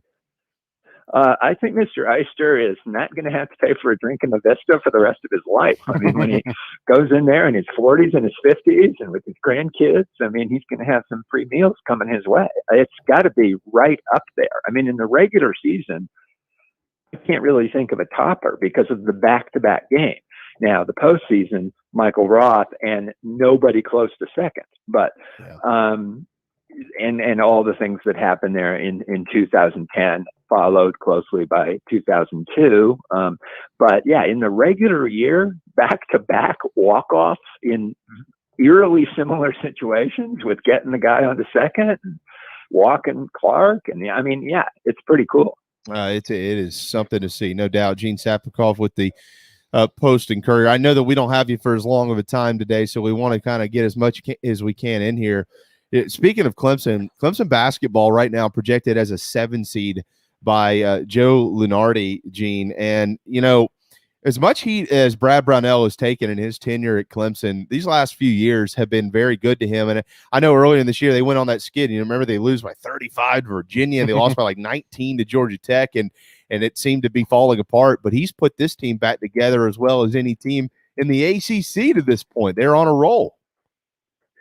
Yeah. How about this? They've had the weird schedule because they've had COVID like everybody else, interruptions and stuff, but they have not lost a basketball game now since January 30th. That's 5 wins, Syracuse Wednesday, and then, the senior night against Pittsburgh. Even if they just split those, that's a heck of a way to go into the season. And whereas some teams are having trouble playing games and getting any kind of momentum going. That's a weird kind of momentum, that we just haven't lost since January. I think this team, I've thought for a couple months they can win a game in the NCAA tournament. I really feel strongly that they're a Sweet 16 team. They're playing. They're wow. And here's the thing: they're playing exceptional defense. Yep. And they're one of the best defensive teams in college basketball right now. And they got a couple of games to wrap up the season this week. Syracuse tomorrow, Pittsburgh later on in the week at home. That game tomorrow at Syracuse is on the road. They're better than both of those clubs, and they're going to be probably expected to win. All this, Syracuse is playing better. That'll be a tight game tomorrow. All right, but here's the big picture, though, Gene. Here's the big picture in this state. You got Clemson at 15-5. They're, I think, 4th in the ACC, 9-5 overall. But then you look elsewhere. I mean, think about this for a second. I think unless it happens, we're all expecting Winthrop to win the Big South. Mm-hmm. Coastal's got a great chance to win the Sun Belt Championship. They lost a couple of games this year. Their seed would be better. They lost a couple of games due to COVID, I mean. We'll see if the College of Charleston can make a run. Furman and Wofford both having a tremendous opportunity in the Southern Conference. I mean, Gene, this state could produce 3 teams, 4 teams, maybe, right, in the postseason. Do you think that's possible? Absolutely, and especially with things just being wide open, both for the good reason of parity and the not so good reason that you just don't know when COVID could hit, a player or an entire team in a tournament. For instance, back to Clemson, just about a week and a half or 2 weeks ago, I thought there's no way they could beat Virginia in the ACC tournament. Virginia's lost 3 or 4 suddenly. Yep. And I think, that's a team that obviously beat Clemson by 35, but maybe that's the rallying cry for Clemson. But yeah, Wofford, Furman, CFC is going to be right there. They're in the bracket of being able to have a bye in the CAA tournament. Everybody's just got to stay healthy on these teams that we're concerned about. Let me ask you an interesting question. Literally, unless we see a miracle of all miracles, this miracle will be better than the Final Four miracle of 2017. If Carolina is not going to be in the postseason, we all understand that unless they win the SEC championship, the tournament championship. But as of let's work under the assumption they're not going to be in there. And then there's 4 other teams, maybe 5 from this state. Let's just say 4 other teams in the postseason. Darren said, look, it's not fair. You got to view South Carolina, all these teams, and he's right. Everybody's in their own situation. But from a collective view, an aerial view at this thing, you look across this state, that was the team I think everybody thought was going to be the best team in this state, and it turns out they might be the 4th or 5th best team in this state. How do you view that from a top down, wide scope approach? Around the whole state, you mean? Yeah. Weird, because it's just been a crazy season. Everybody knows that. I watched the game on TV against Georgia. That Bryant playing with Lawson, playing with Minaya, playing with Cuisinart, and all playing so well. And they weren't fully healthy, no Seventh Wood. And they just pound the heck out of Georgia. I realize Georgia's not a world beater, but they were playing at home. Crean's a pretty good coach. They pounded them. They took some blows in the second half and just wouldn't let Georgia back in the game. That's what I thought we were going to see from the Gamecocks all along. So here we go. We're playing the best team in the SEC, or one of the 2 best in Arkansas at home, and then this rescheduled game at Kentucky. I bet they win one of those games. And it's just a really weird team. It's a shame that they ran out of time or had 3 COVID breaks, or that the coach since last spring has had COVID himself twice. What a strange year for the Gamecocks. And yeah, if you would have told me that 3, 4, or 5 teams from the Palmetto State have a decent shot to make the NCAA tournament and South Carolina's not one of them, I would have been stunned in October.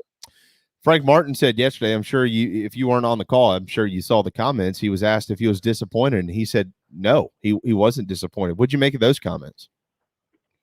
I think that he is disappointed, and that he really is sincerely proud of his guys, and that's just the way coaches talk these days. For instance, Dabo Swinney says, "I love Darian Kendrick, the troublemaking cornerback that just I had to kick off the team, basically."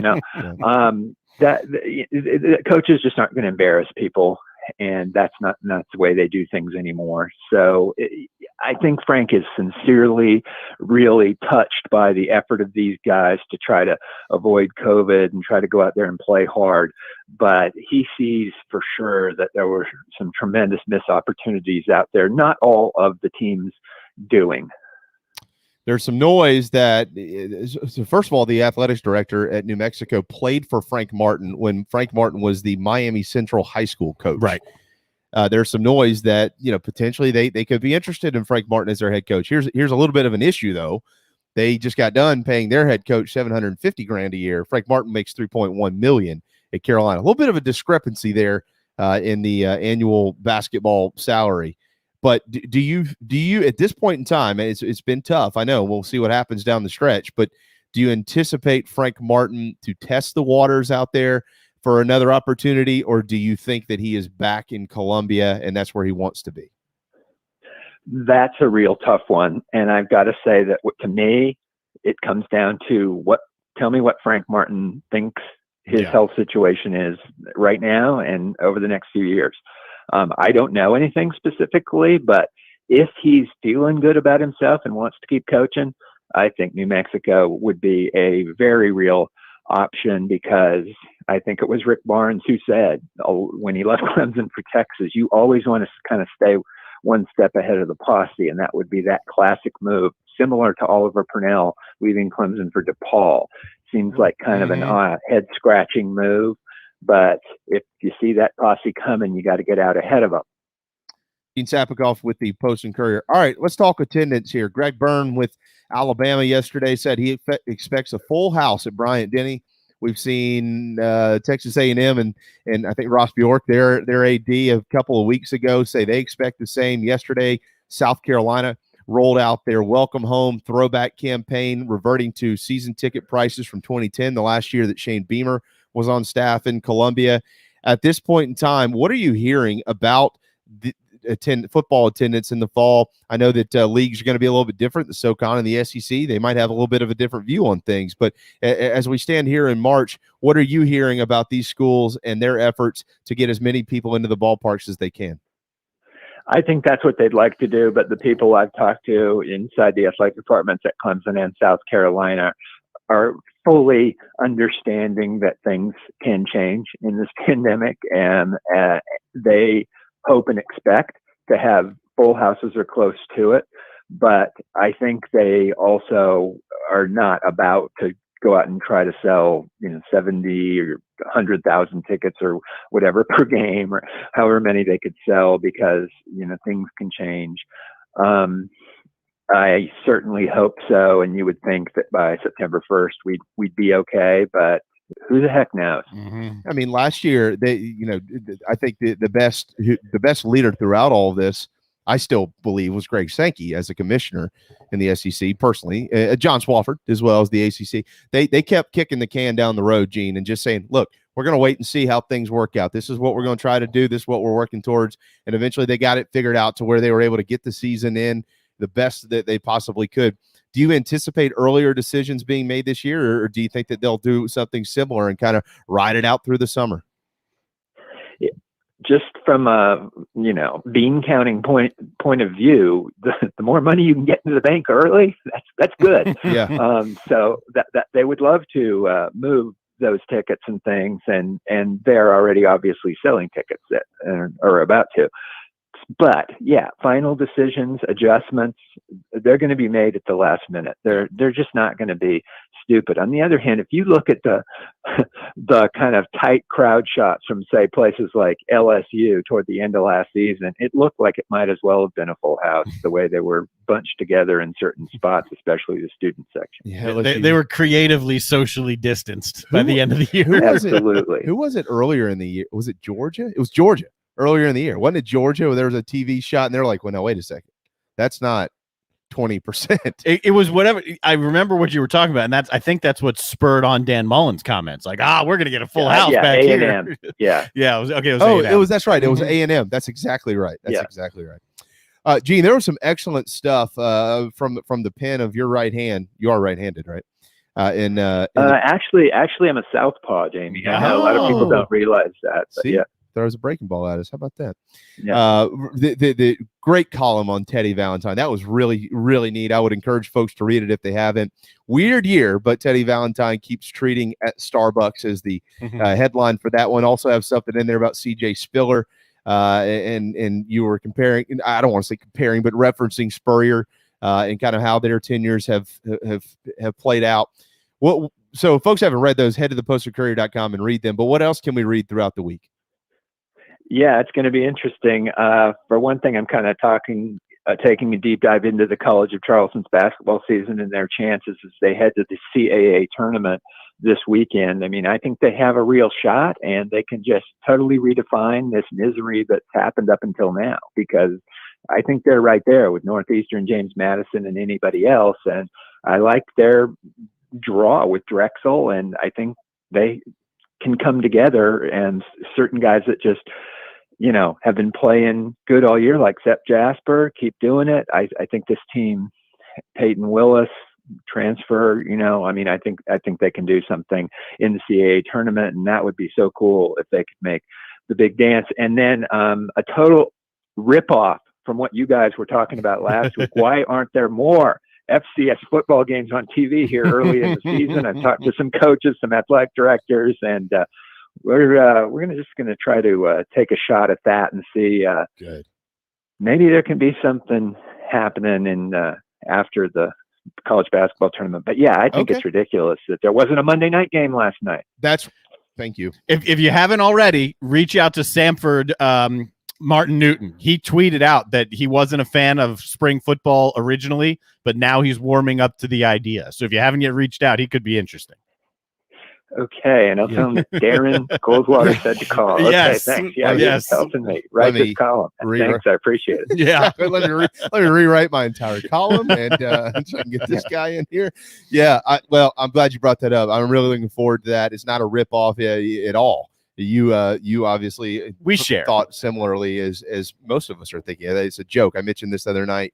I got on the air. I think it was, it was last Tuesday, Gene, because we talked to you about it. And then I cut on the TV that night, and on ESPNU, they were running reruns of the 150 years of college football from 2019. I thought, for God's sakes, you could have put an actual game on here, and they didn't do it. So, well, there you go. And as far as stealing things, the great Bill Veeck, the Hall of Fame baseball owner who once had a midget bat in a game, and his son is Mike Veeck, the River Dogs guru of promotion, once said, it's okay to steal as long as you are proud of what you have stolen. And I'm very proud of stealing from you guys. Great. That makes us proud, too. Oh, God bless the Veeck family. Yeah, no doubt. Gene, wonderful, as always, man. Thanks for keeping us laughing around here and for all of your fantastic information. Great columns, and we're certainly looking forward to these. And we're looking forward to speaking with you again next week. Thanks, guys. There you go. Gene Sapakoff with the Post and Courier, postandcourier.com. I'm looking forward to that because I want to hear what the responses are from each one of these ADs, coaches, whomever they may be. And I got a feeling, I have no idea. This is my pure speculation here, that the coaches are going to be a little bit more outspoken about it than some of the others. Don't you? Absolutely. Okay. Because it's going to depend on their feelings. I think it's going to be a very polarizing type of piece. The ones who are for spring FCS football and the ones who are not, and the coverage thereof. I don't think there's going to be very much middle ground. I think you're going to have guys who are really warming up to the idea and other guys who are saying never, no, can't, won't. Well, but let's differentiate here what we're talking about, because I think you got two different columns. You got two different questions here. One question is, do you like spring football or not? That's one. The other question, though, which is more where I'm at in this, I don't like spring football anyways, but this is where I'm at with this is, you were forced to have spring football. Do you feel like you've underachieved in providing a platform for it? Right? Isn't that where we differ? You can ask the opinions on whether you should or shouldn't have spring football are going to be different, because the question with that is, all right, if we have spring football, how can we maximize the opportunity to provide exposure? Yeah, exactly. And a platform, and make this important. If that maximization, if you can't maximize that opportunity the way that you can in the fall, even in competing with the FBS guys and everybody else, high school football, whatever you're competing with, then you leave it in the fall. Yeah. But if you like we talked about last year, because we were at first I wasn't even lukewarm. I was like, this is stupid. Play it in the fall.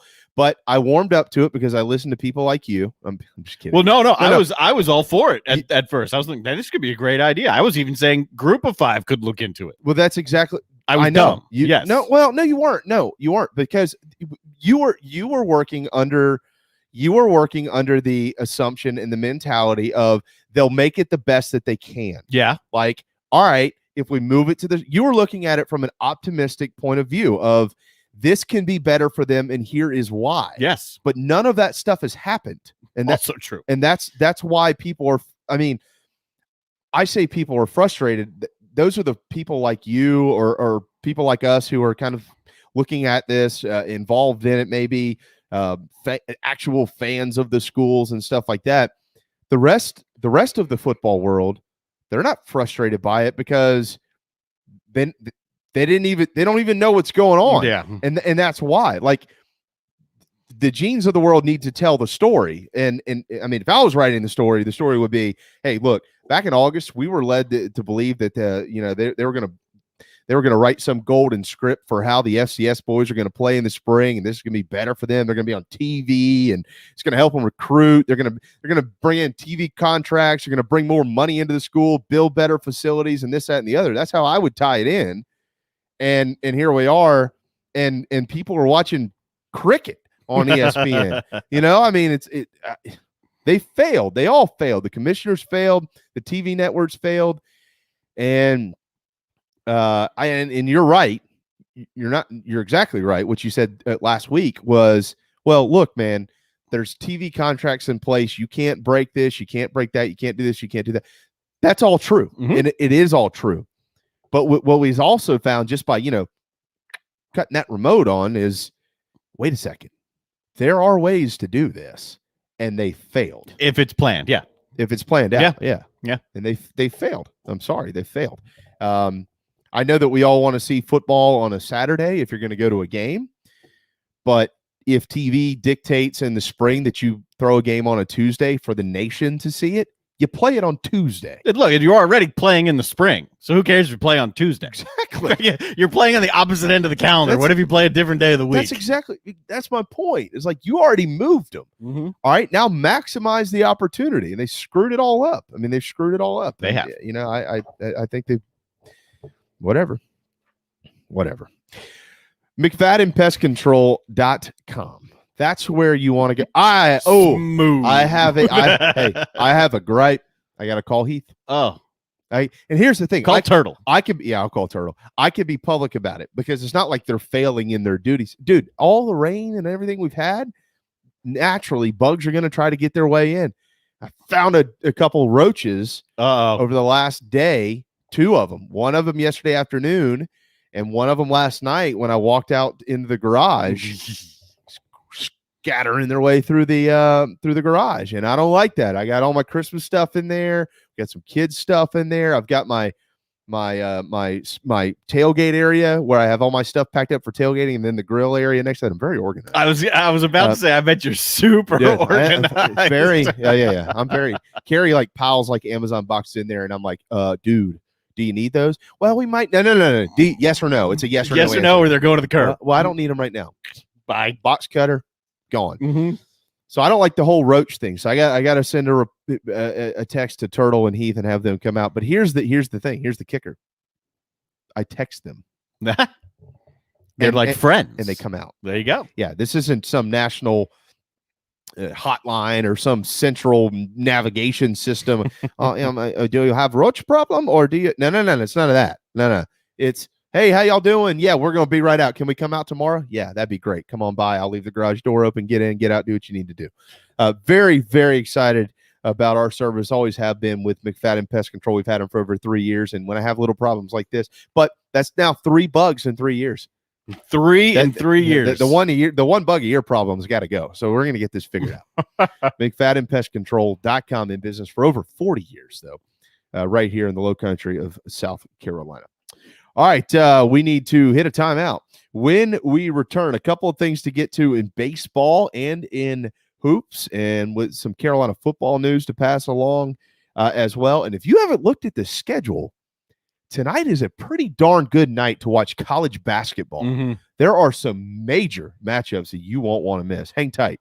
The JB and Goldwater Show, protected by McFadden Pest Control. We'll be right back. Peace and love at Stokes Meet Up.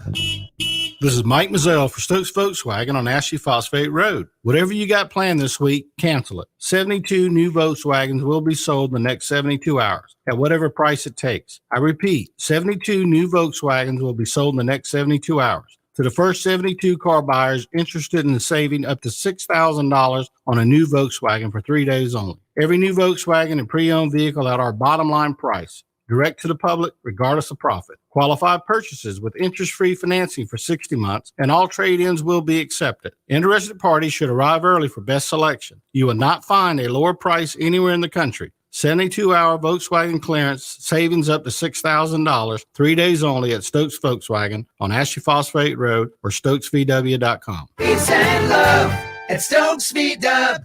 $16.66 per month per thousand borrowed for 60 months at 0% APR with 0 down. Plus tax tag includes $4.99.50 administration fee subject to VCI credit approval. Expires month end.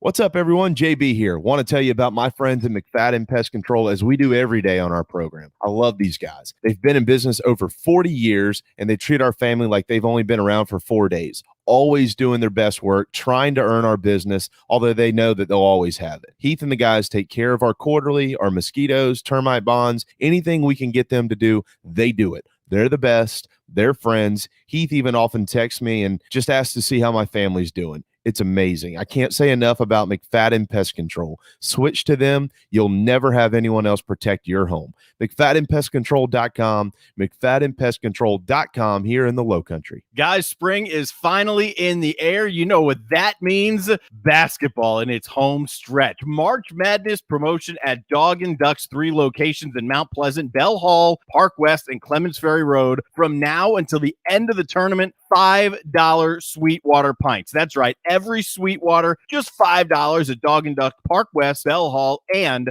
their Clements Ferry location. Plus, baseball spring training, college baseball, spring football. It's all available at Dog and Duck's 3 locations in Mount Pleasant.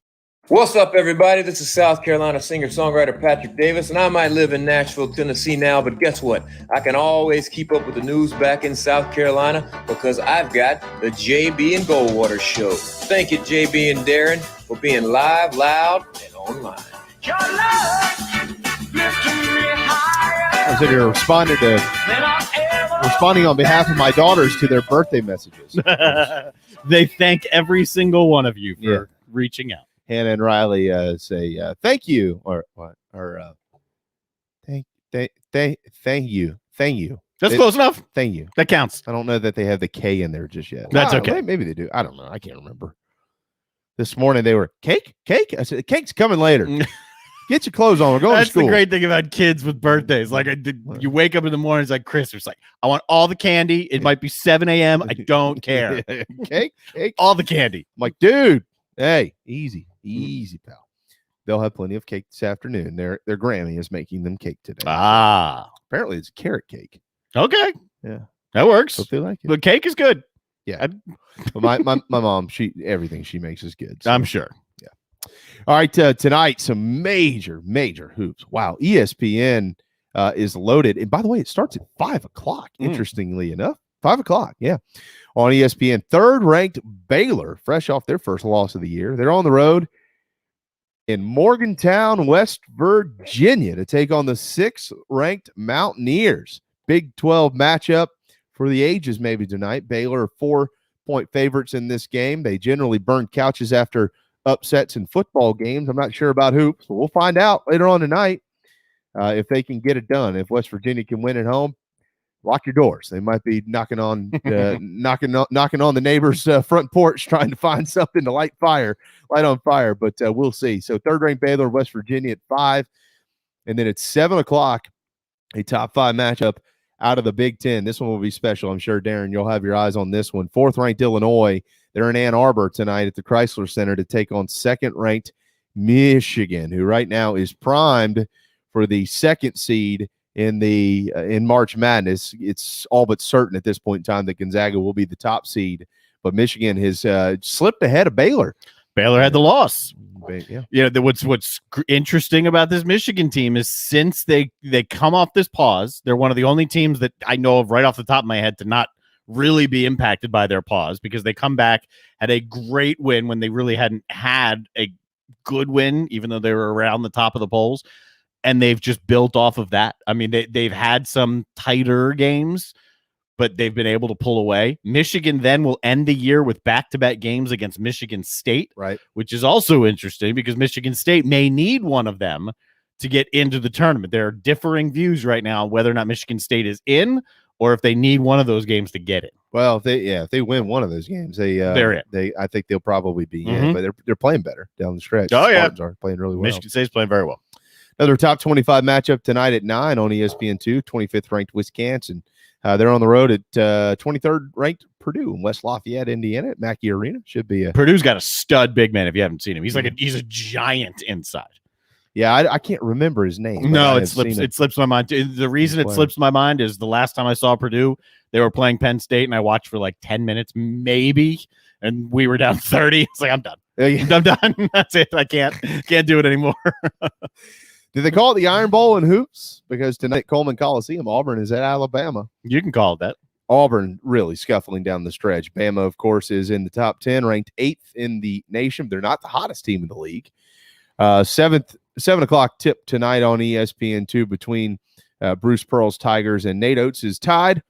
Again, down in T-Town. Bama 11-point favorites in that one, but they're not the hottest team in the league because Arkansas is.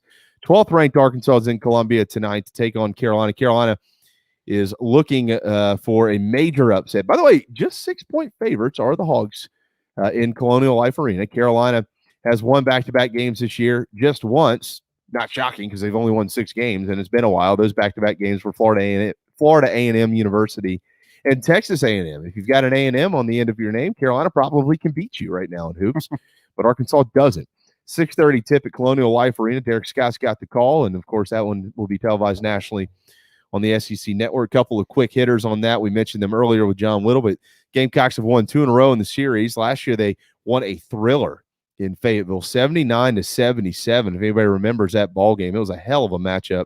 Carolina pulled it off. However, Arkansas has won all 6 games in this series when they have been ranked, and they, of course, are ranked tonight. So looking to go 7-0 with that little nugget taglining the end of that statement. We'll see what happens, but Carolina trying to get something going here. They got to head to Kentucky this weekend for that makeup game against the Wildcats at noon on ESPN Saturday afternoon. All right, into baseball we go here, Darren. And I was hot this morning. I was hot, but I calmed down because people who are smarter than me calm me down.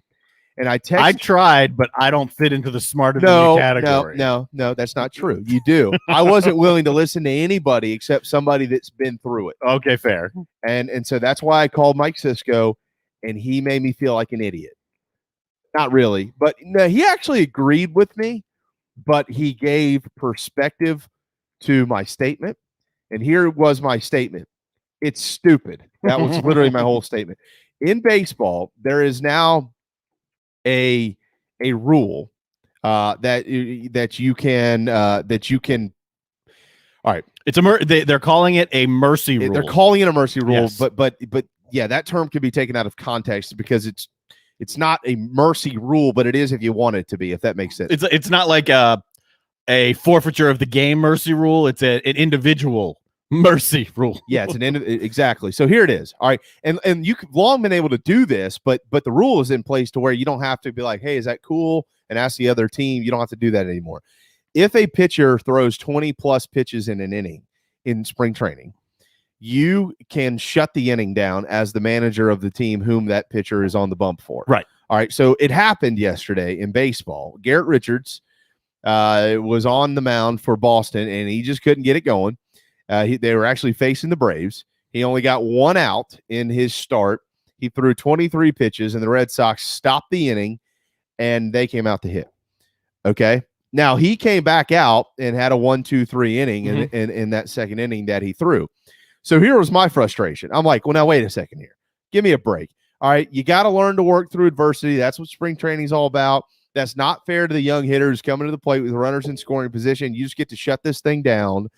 And I'm sitting here thinking, why don't, if you're on a pitch count, just let him throw it. All right, if he's on a, let's say, a 40 pitch count that day, let him throw. And he goes 35, well, he goes 35. You bring him back out for the top of the next inning. He maybe throws to one hitter. You shut him down and you move along.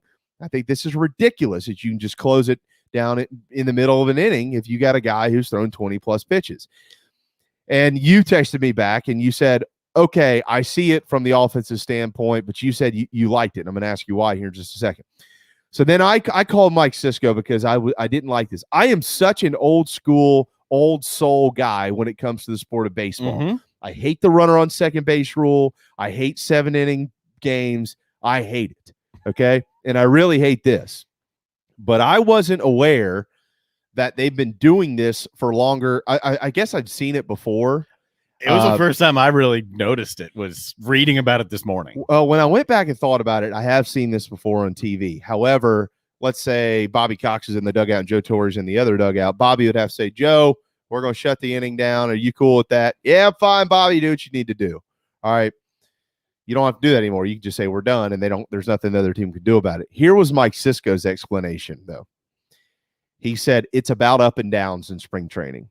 And up and down is how many times you go out, throw your inning, walk back into the dugout, sit in the dugout for whatever period of time it takes for your team to go out and go through their at bats, and then walk back out to the mound, throw your warm-up pitches, and then get ready to go in another inning. It's about the repetitions of up and downs in spring training. That's what he was explaining to me. Okay. That makes sense. And it didn't make sense to me. I didn't think about it from that perspective. I thought about it from a competitive standpoint. Like, okay, if you're having a bad inning, this is where you want to learn to figure it out. Right? I get that. That's why I was so pissed off. He also said, if you think about it too, if they know that they only have 20 pitches in an inning, it makes them try to get ahead in counts and pitch to contact. So it actually helps these guys as opposed to hurting them. Interesting. It makes you be a little bit more aggressive in what you're trying to do up there as opposed, dancing around or whatever you're doing. So a former guy, a former minor league, big league pitcher, Major League Baseball arm in Mike Cisco brought much perspective. I am now much calmer about this, but I'm still not a huge fan of it. For, two things. Number one, not all managers would utilize this anyway, because I'm sure there are guys, like I bet you Dusty Baker would not do that with the Astros. Dusty Baker's not going to say, you've thrown, you're figure this out. You're going to figure this out. At least that would be my guess. So not all managers, you don't have to utilize this rule.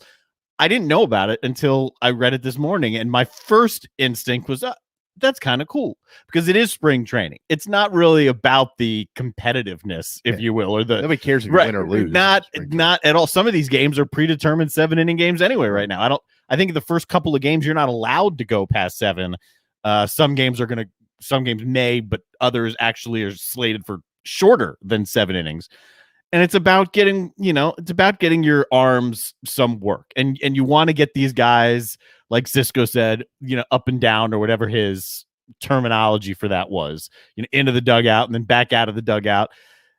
And if you've thrown 23 pitches and the bases are, you don't have your command anyway. What's the point of letting these guys hit? The ball's going everywhere. Right. Like, you have no idea what's. Just settle it down, come back out, move on forward. It'll help the arm, whoever it may be, progress more than it's hurting the offense and their opportunities. Yeah. And every situation is going to be different. I mean, if you've got a guy who, let's say he's a vet. I mean, I don't say whoever you want to. Mm-hmm. I mean, whoever's a veteran arm out there, David Price, I don't know, Justin Verlander, any one of them, and maybe this is their first start. You might be a little bit more cautious about them, or it might be like, no, this is an opportunity for him to work through this. He didn't pitch last year. He needs to work through it. Might be a young guy that you're trying to groom for the rotation. Yeah, it might be about up and downs for him. If it's a bullpen guy, it's not necessarily about up and downs. Bullpen guys are in there for an inning, maybe 2, and they get out of there. You might be a situational thing. You're going to let that guy work through it. So I see the full scope of this. I was wrong in my frustration, and I apologize on behalf of the sport of baseball and all those that know much more than I do, and I'll never do that again. Right. Well, I mean, like, I'll never do that again. Like, one of the things that like I take so much pride in is like I know this sport. I know it. I know it inside and out, and I like to listen to the guys that know much more than me, and that's why generally when we can have conversations with some people, I'm like, yeah, I know more than you because like I know it. I get it. But I didn't know that this morning, and so I have to admit and I have to be better. That's horrible. Well, that's horrible. And you got to come on, man. Changes don't happen in baseball very often, right? And we've already been thrown a couple of curveballs last year with this 7-inning doubleheader and runner starting on second and things that could live on, that could live post-COVID, these changes to baseball. The designated hitter, which is obviously the former rule is in place this year. Everyone seems to expect it will be universal next year. Are you coming around to that? I'm coming around to it. I'm coming around to it, but more in the sense of, okay, whatever. I'm not going to sit here and fight this fight alone. Okay, it's still the game. But, you know, I grew up, there wasn't a National League team around. I was born in Baltimore. I was raised in Maryland outside of D.C. The Nats didn't exist. So I went to Orioles games, but I didn't grow up an Orioles fan because I didn't like the American League. Right. I liked the National League. I liked the older school style of baseball. So I grew up a Pirates fan until the Nationals became in D.C. and I easily jumped ship because the Pirates had losing years for like 20 straight years. Yeah. So, but I like the National League. So that's where I come from in that. Well, look, of all the changes that have been discussed with this runner on second rule, I mean, come on, give me a break, man. Of everything that's been discussed, that's the one thing I can come around to the most. The DH. Yeah. That's the one. Absolutely. Because it doesn't fundamentally change the game. Putting a runner at second in extra innings fundamentally changes what you're doing. It's that is a joke to me. Yeah. I mean, that's just a joke. Like I literally see no benefit to the sport of baseball by doing that. None at all. No, it's just they're just trying to speed up the game and limit the use of arms. And I guess maybe the one benefit would be keeping arms healthy throughout a series. If you go 17 innings, who the hell pitches tomorrow? Well, that would be it. If you know, and you're right. And here's the thing: that whole argument of speeding up the game of baseball. Let me tell you, I don't like that argument. That's the dumbest argument out there. Whit Merrifield hit the nail on the head last month when he was asked about this. He hit the nail on the head. All right, baseball games haven't always been 4-inning carousel rides or 4-hour carousel rides. They have not always been. You've always had long baseball games. There are some games where they're going to take longer. Guys are really swinging it well. Some guys can't find the zone. Whatever. Things happen in this sport. Right. They're going to take longer. All right. It's just like in basketball. Like some games can finish in under 2 hours. Sometimes you're going to have some jackleg out there. Jackleg officiating crew is going to call every time you breathe on somebody. They're going to call a foul. I mean, it's just part of it. It's frustrating, but it's part of it. But Whit Merrifield hit the nail on the head. You want to speed up baseball games? Pay the guys that put the ball in play, not the guys that just swing for the fences all the time. That's the key. That's the key. Look, when you're averaging between two teams in Major League Baseball, 16, 17 plus, more than that strikeouts a game, Darren, instead of like 9 or 10, the game's going to last longer. A lot, because each AB is lasting longer. Yeah, it's going to last longer. It's going to last, I don't know, 10 minutes, 20 minutes longer, maybe longer than that, depending on what's going on. Because, you know, or if you have guys up there just walking the bases loaded every time because all they can do is throw 100 miles an hour and they don't know where the hell it's going.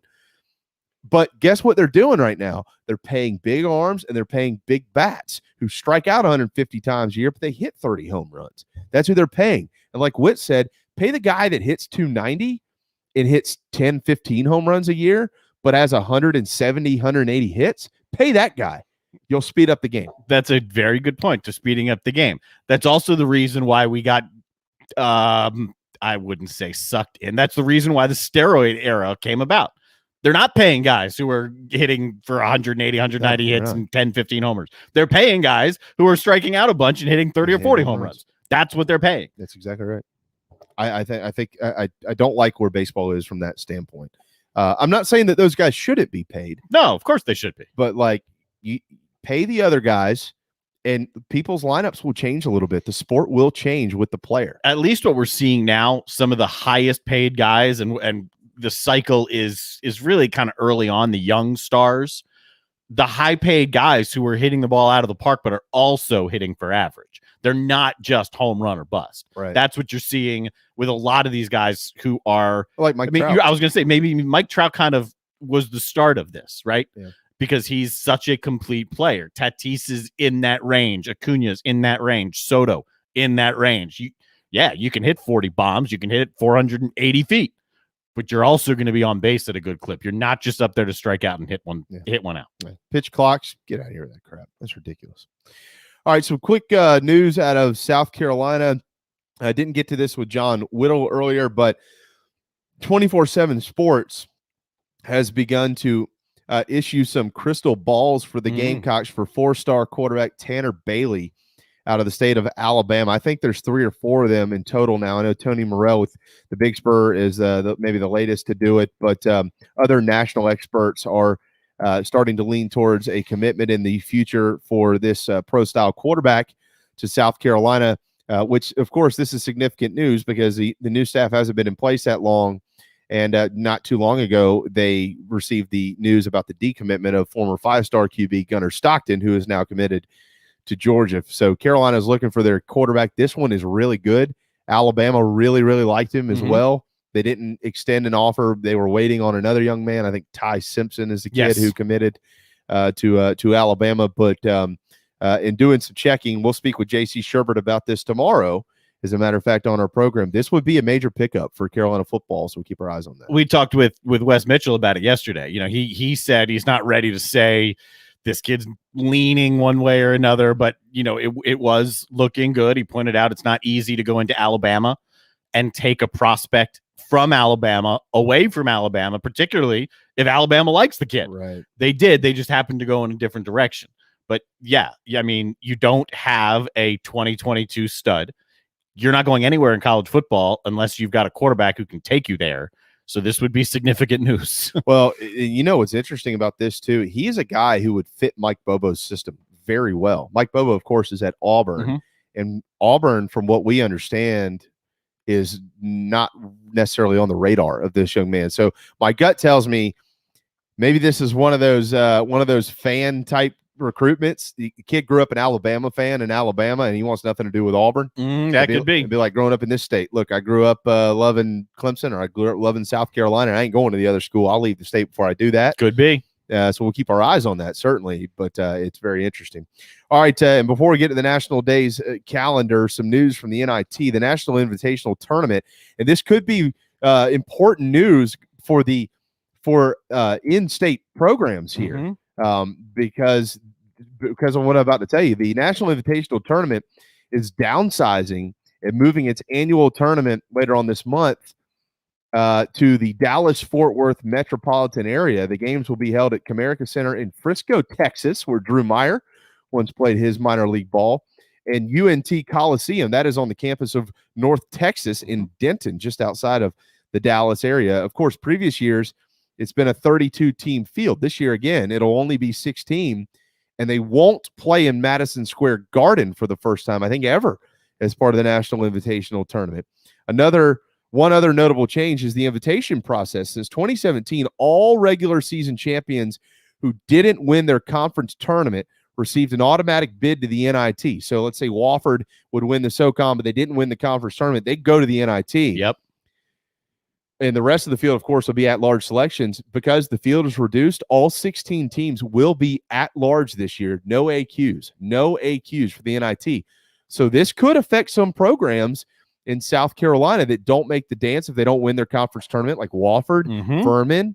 Let's see about Coastal, probably.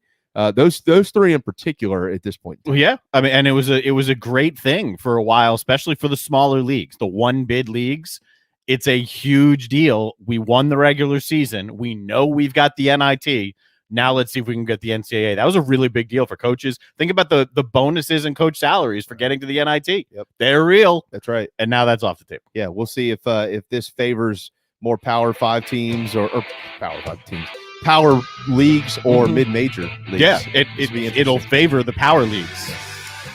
Real quick, it's National Old Stuff Day. Go through your old stuff. I got lots of old stuff. If you do, let me challenge folks. Find something cool that's in your old stuff. Take a picture of it and tweet it out. We want to see it. All right. I got a box of like 1,000 more baseball cards right next to me here. I need to go through it. Go through it. I need to. I got a bunch of those too. All right. We're out of time. Something about National Reading Day or something today, too. Read Across America, something like that. Yeah, it's National Read Across America Day. Well, it's Dr. Seuss Day. It's National Dr. Seuss Day. It's also my kid's birthday. Yes, that's what's most important. Happy birthday, Hannah and Riley. Thanks to John Whittle, Gene Sapakoff, Darren Goldwater, and all of you. JC Sherbert tomorrow. The JB and Goldwater Show, driven by Stokes Volkswagen, will be back tomorrow at noon, and we'll see you then.